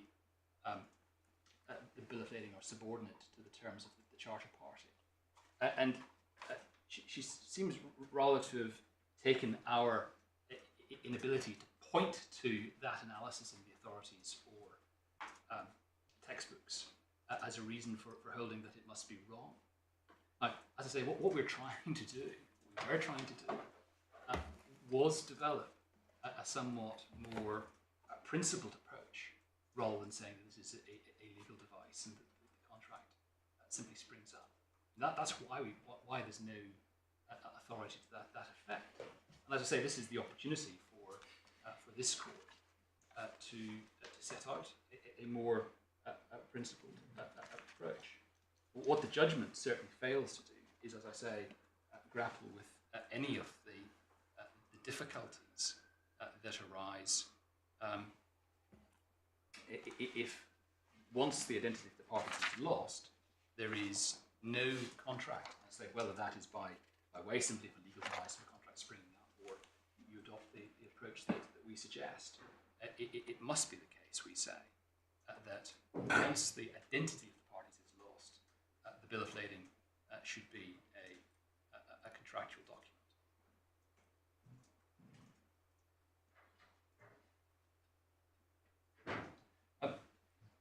That's what I wanted to say in relation to the first ground of appeal.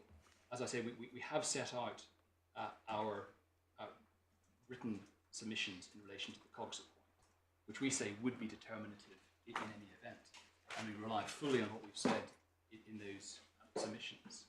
On the basis that we were aiming to get through the case in 2 days, I was going to move on to the causation ground.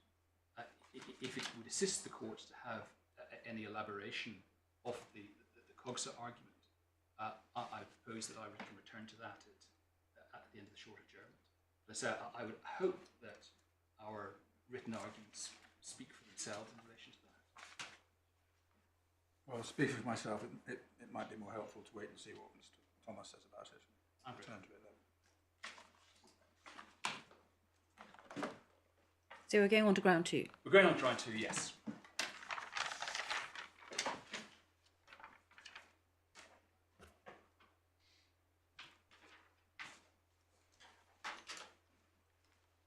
So what I propose to do here is set out by way of overview why we say that the judgment is wrong as a matter of law, or is infected by the following legal errors. And really there are 6 points. And so what I'll do, as I say, provide an overview of the 6 points and then loop back and address them in more detail. The first point that we make is that the judge launched straight into the causation issue without first addressing the question of what constituted a breach of the bill of lading contract, either by making factual findings as to what the breach, if any, was, or at least identifying with clarity what she considered would have constituted a breach, and thus identifying the breach which she assumed that had occurred for the purposes of the causation analysis, without necessarily making the factual findings that there had been such a breach. And if we see at paragraph 51 of the judgment, which is at page 53 of the core. So core bundle 50, page 53, paragraph 51.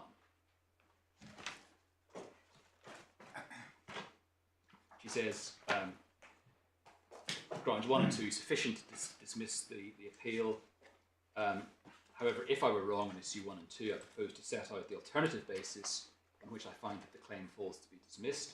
And she says, I therefore set out below my findings on issue 8, causation, on the assumption that the contract of carriage was contained in or evidenced by the bill of lading on or after 6th of April, and the owners were in breach of that contract.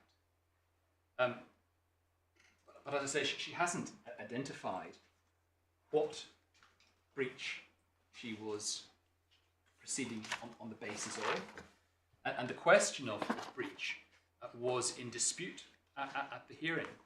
If one looks at the list of issues that we had prepared by way of a roadmap for the judge, it is in the second volume of the supplemental bundle, tab 89.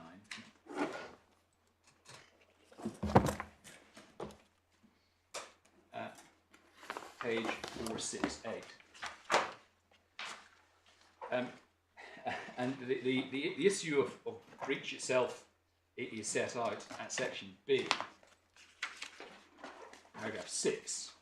Not particularly illuminating on its own, but one has to go back to the issues at 3 and 4 in the list of issues, because the question of what would constitute a breach principally turns on the construction of the bill of lading. And so at 3.1 you have our case, which is the owners are obliged to deliver the cargo only against production of the bill of lading, say perhaps in certain exceptional circumstances, none of which is relevant, or at 3.2, the owner's case, which is that there would have been no breach if the matters set out at 4 pertained.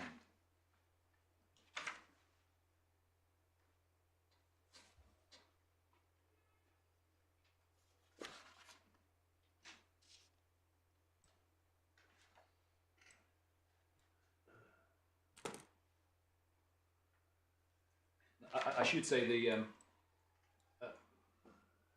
COGSA issue is set out at issue 5 in the list of issues. So the issue 1 wasn't the sole issue in relation to the contractual point. Now, we say that on the authorities, it is absolutely clear that any delivery of the goods without production of the bill of lading is a breach. But the judgment is undermined when it comes to the causation analysis, because the judge did not have that clearly in her mind, and had failed to address the contentious issue of what constituted breach. Secondly,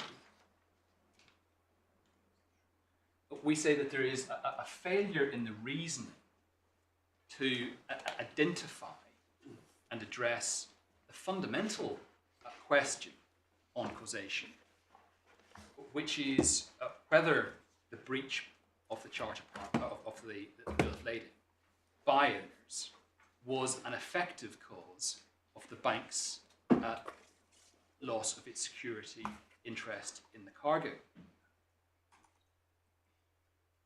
And what is, in my submission, striking about the judgment is that nowhere in the judgment does the judge consider the causal potency of the breach itself.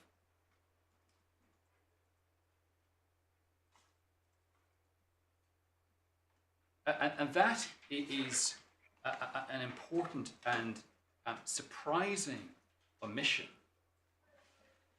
given what we say is the obvious causative potency of the breach, and given what we say is the obvious, indeed the only answer to the question of whether the delivery without production breach was the effective cause of the loss.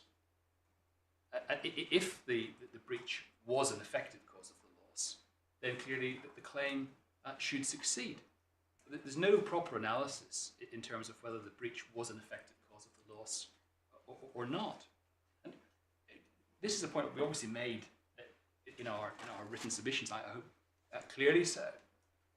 If there had been no breach of the bill of lading contract, the cargo would have stayed on the vessel.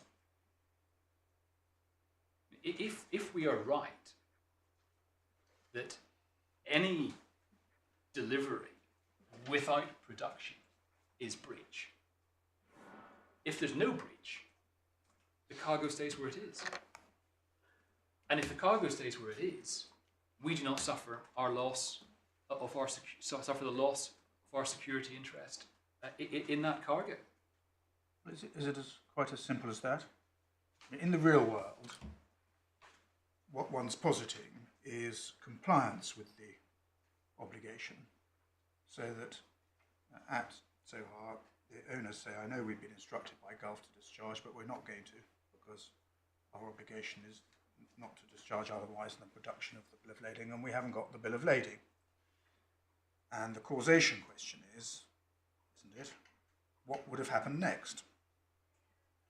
Now, the judge, I understand your criticisms of the judge, and she seems simply to have looked at it through the eyes of what the bank would have done, or perhaps more accurately, what is implicit from what they were prepared to do internally. Yes. But is the right analysis not to simply to stop where you've stopped, but to say, well, in those circumstances, what the owners would have done is to say, we can't discharge without production of the bill. First of all, we need to know who is the original holder of the bill. Gulf will say, well, BPR, but they're going to endorse it to our bank. Owners say, well, if we're going to comply with our obligations, we must get the express consent, which I think you concede would be enough, the express consent of the lawful holder of the bill. That would have involved BP saying, well, we haven't got any interest in the cargo, but you'll have to ask the bank because we've agreed to endorse it to the bank, so no doubt they've got an interest. And then the owners would have asked the bank whether they were prepared to give their express consent to delivery without production of the bill of lading. And that ultimately is the causation question that has to be asked so far as the conduct of the bank is concerned. Is that the right way of looking at it, or not? Our primary position is that the simple proposition is the right one, that if there's no breach, the cargo stays on the boat, and therefore the breach must be an effective cause of the loss. Now, sorry?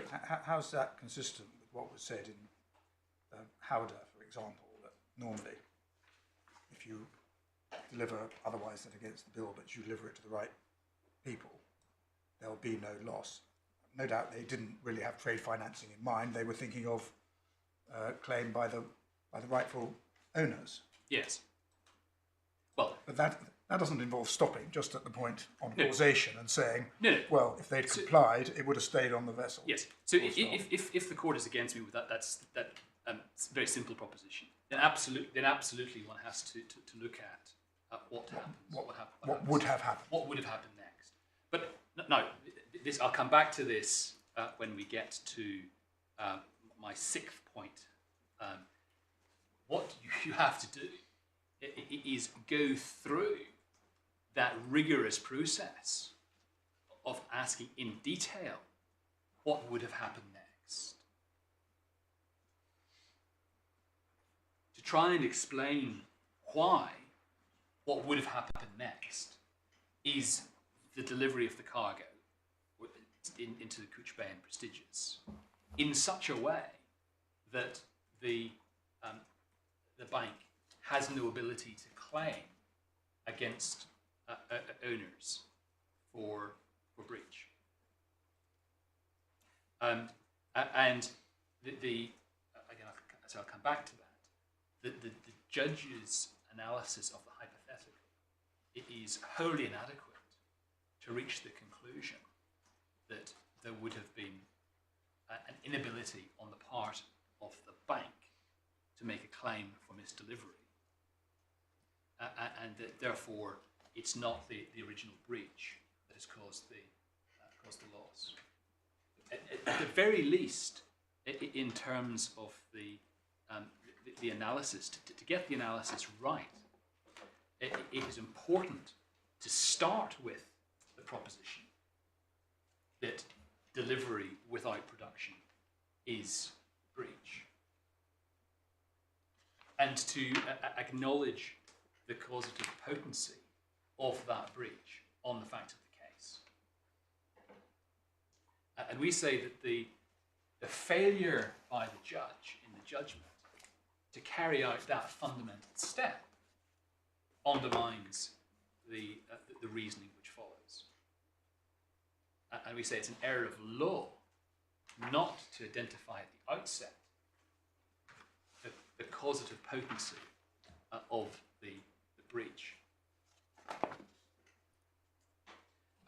The next, so moving on to point 3, the next error, or at least lack of clarity that we highlight, it is the lack of clarity as to what the judge considered that she was actually deciding.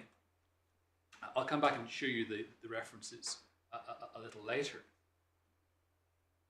But it looks as though the judge considered that she was deciding 2 questions, both 8.1 and 8.2, as they were in the list of issues. I mean, if one wants to see them, they're at page 53 in the core bund.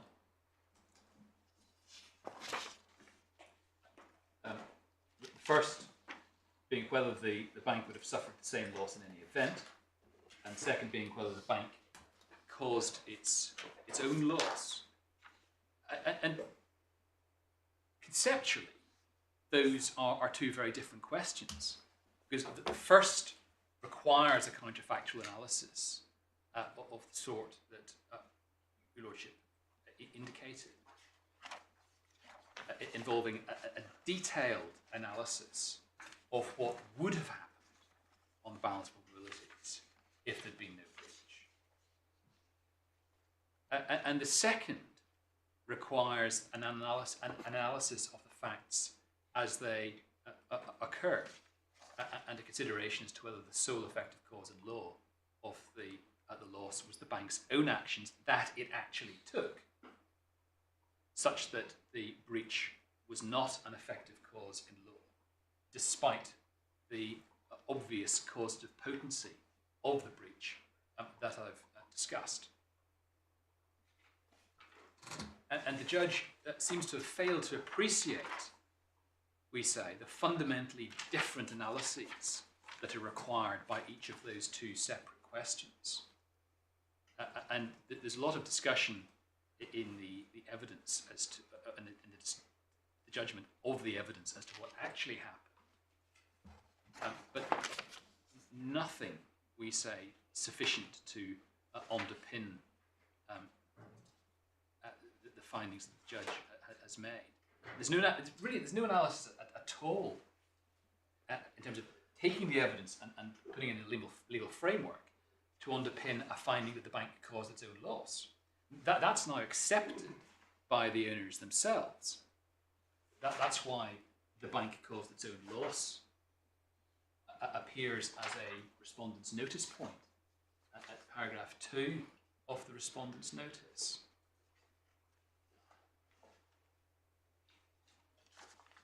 And so you have the unsatisfactory position, we suggest, of the judgment appearing to indicate that the judge had determined or thought that she was determining a point in the owner's favour, but which the owners themselves now accept isn't determined by the judgment.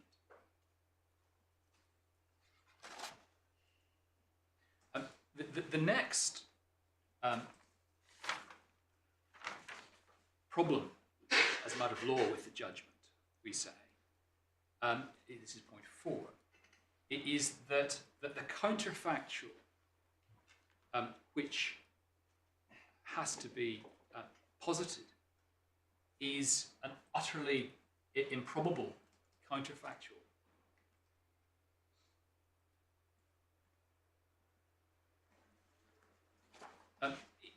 If it is right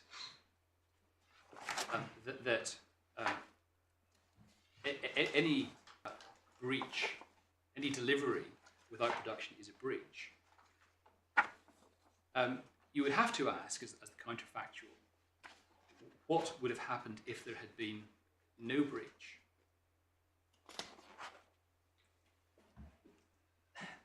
That is a counterfactual or a hypothetical set of events, which in this case would not and could not ever have happened in any real world analysis.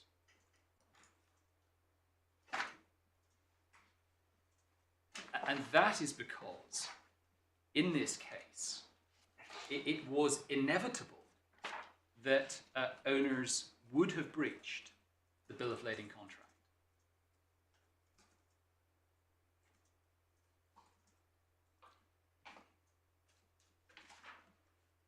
They were contractually obliged to breach the bill of lading contract because of the terms of the charter party at clause 30.7.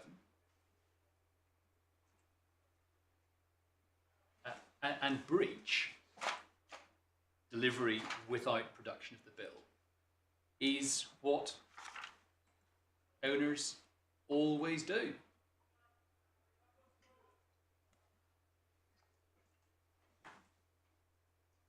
I showed you earlier the master's statement, in which he said in 20 years he has only ever delivered against production of the bill in a handful of situations. It's the highly specialised or highly refined products such as the musical instrument valve oil.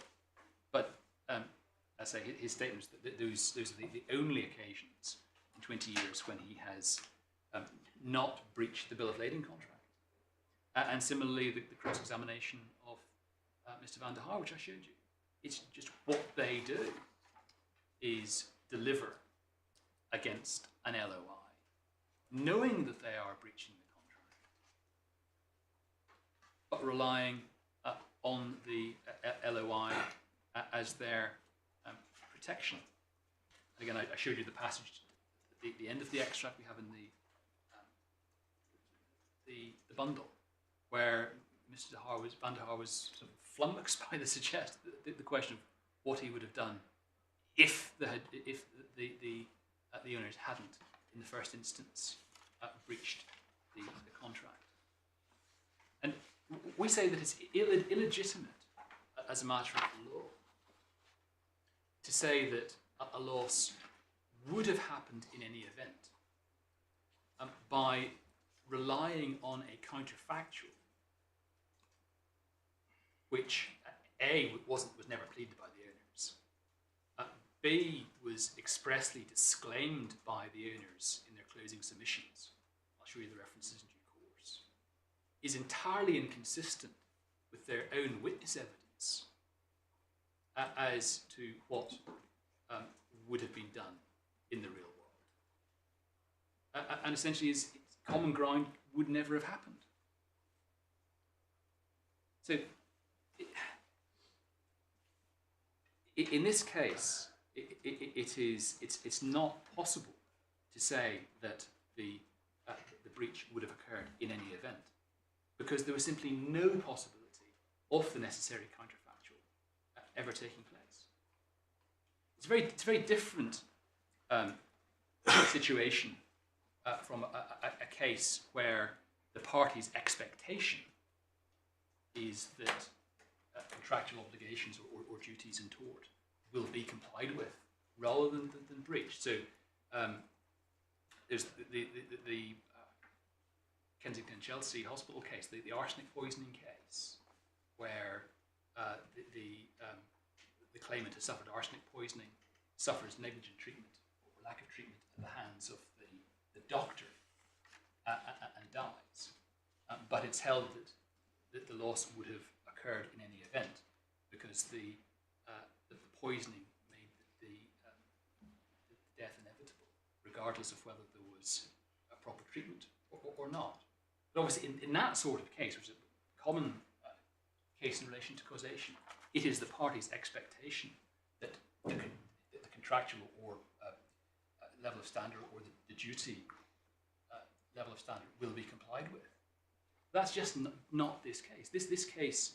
Suppose you have a case in which someone has entered into a contract that they've realised has been a very bad bargain, and they're determined to breach it, and they make no secret of the fact. They say, I'm simply not going to perform this. And I know you say, and everybody tells me that's my legal obligation, but I'm not going to, and I'm in breach. Is that party disbarred, essentially, from taking any point on causation of loss? Because it could be said against them, well, in the real world, the counterfactual can't arise because you've made perfectly clear you were never going to perform this contract. Well, it depends. It does strike me as a little surprising. It depends what the counterfactual is, and what element of the counterfactual it is that leads to the conclusion that the breach didn't cause the loss. But your proposition at the moment is we simply can't look at a counterfactual, which is performance of the obligation in question, because in the real world that would never have happened. And that's the same in the example I'm giving you. Well, in the example I'm giving, does it follow from your submission that you simply couldn't take any points on? Well, I don't accept whether it's caused loss or to what extent it's caused loss. I don't accept the premise that the two situations are analogous. That is a case where, for particular circumstances that have arisen, the party in breach decides that it's not going to comply. This case is structurally different in that it was baked into the arrangement from the outset that there would be breach. So there was never any real world possibility. The way in which it's put in there. Well, it says baked into the arrangement. The owners would have a choice as to whether to comply with the charter orders or the bill of lading obligations, if they do so. Well, you're saying, as a matter of commercial fact, yes, we know that the choice would have been made one way rather than the other. Yeah, but how is that different from the example I've been giving of the party saying it's in my commercial interest to break the contract, and saying when you come to causation, well, that's inevitably what would have happened in this case. Well, it's different because, well, first of all, one has to ask whether we're talking about but-for causation or causation as an effective cause. Well, it's the latter.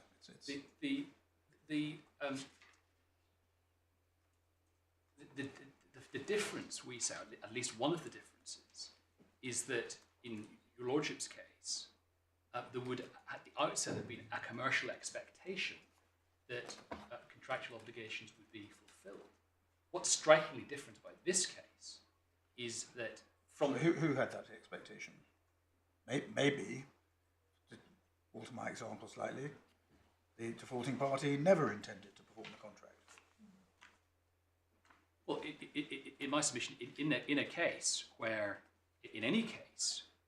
there is no real-world possibility of a party in breach having complied, then it is not open to that party to say that the loss would have happened in any event.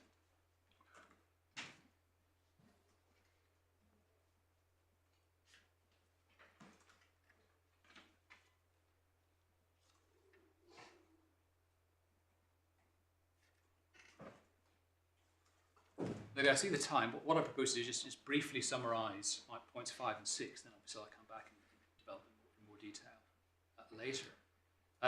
Fifth point is that, as we understand it, the counterfactual would still have involved the same breach, delivery without production of the bill, just a few days later than when it in fact occurred. Because the bill certainly was not going to be produced to take delivery because it was stuck with BP due to the COVID lockdowns that had been introduced, and it wasn't retrieved from BP's offices until August. So it's inevitable that if there was even if there had been an initial refusal to breach by the owners, all that would have happened would have been a breach a few days later. And there seems to be a failure, wholesale failure in the judgment, in the analysis and the judgment, to appreciate that there was going to be that same breach just a few days later. And then moving on to the sixth point, following on from that, we do not have any proper analysis at all in the judgment, either as to the hypothetical facts or the legal analysis that would need to have been applied to those facts to explain why the bank would not have been able to make the same claim that it brings now in respect of that second breach. And if we come back to... Sorry, when you refer to the second breach, you mean on the hypothesis that there's an initial refusal? Yes, yes. So my fifth point is that even if there is an initial refusal, for the bank to suffer the loss that it suffers, the loss of its security interest, in that counterfactual world, because we know where the bill was, there would have to be another breach a few days later. And sixth point is that there is no analysis, as I say, either of the hypothetical facts or a legal analysis applied to those hypothetical facts to explain why the bank wouldn't have been able to make a successful claim in respect of that breach. And as I said earlier, Your Lordship posited the sort of steps that one might have to go through if one rejected my very, very simple point that breach goes laws. I don't see anything like the sort of analysis, the heavy lifting that would be required to reach the conclusion that we wouldn't have had a claim in any event. Thank you, Mr. Russell. I think that's a convenient moment. And I think you're doing very well, aren't you, on your timetable? One always likes to be patted on the head by the bench until it's been told what's to go. Yes, not too badly. Wishful, wishful. Thank you very much indeed. 2 o'clock. All right.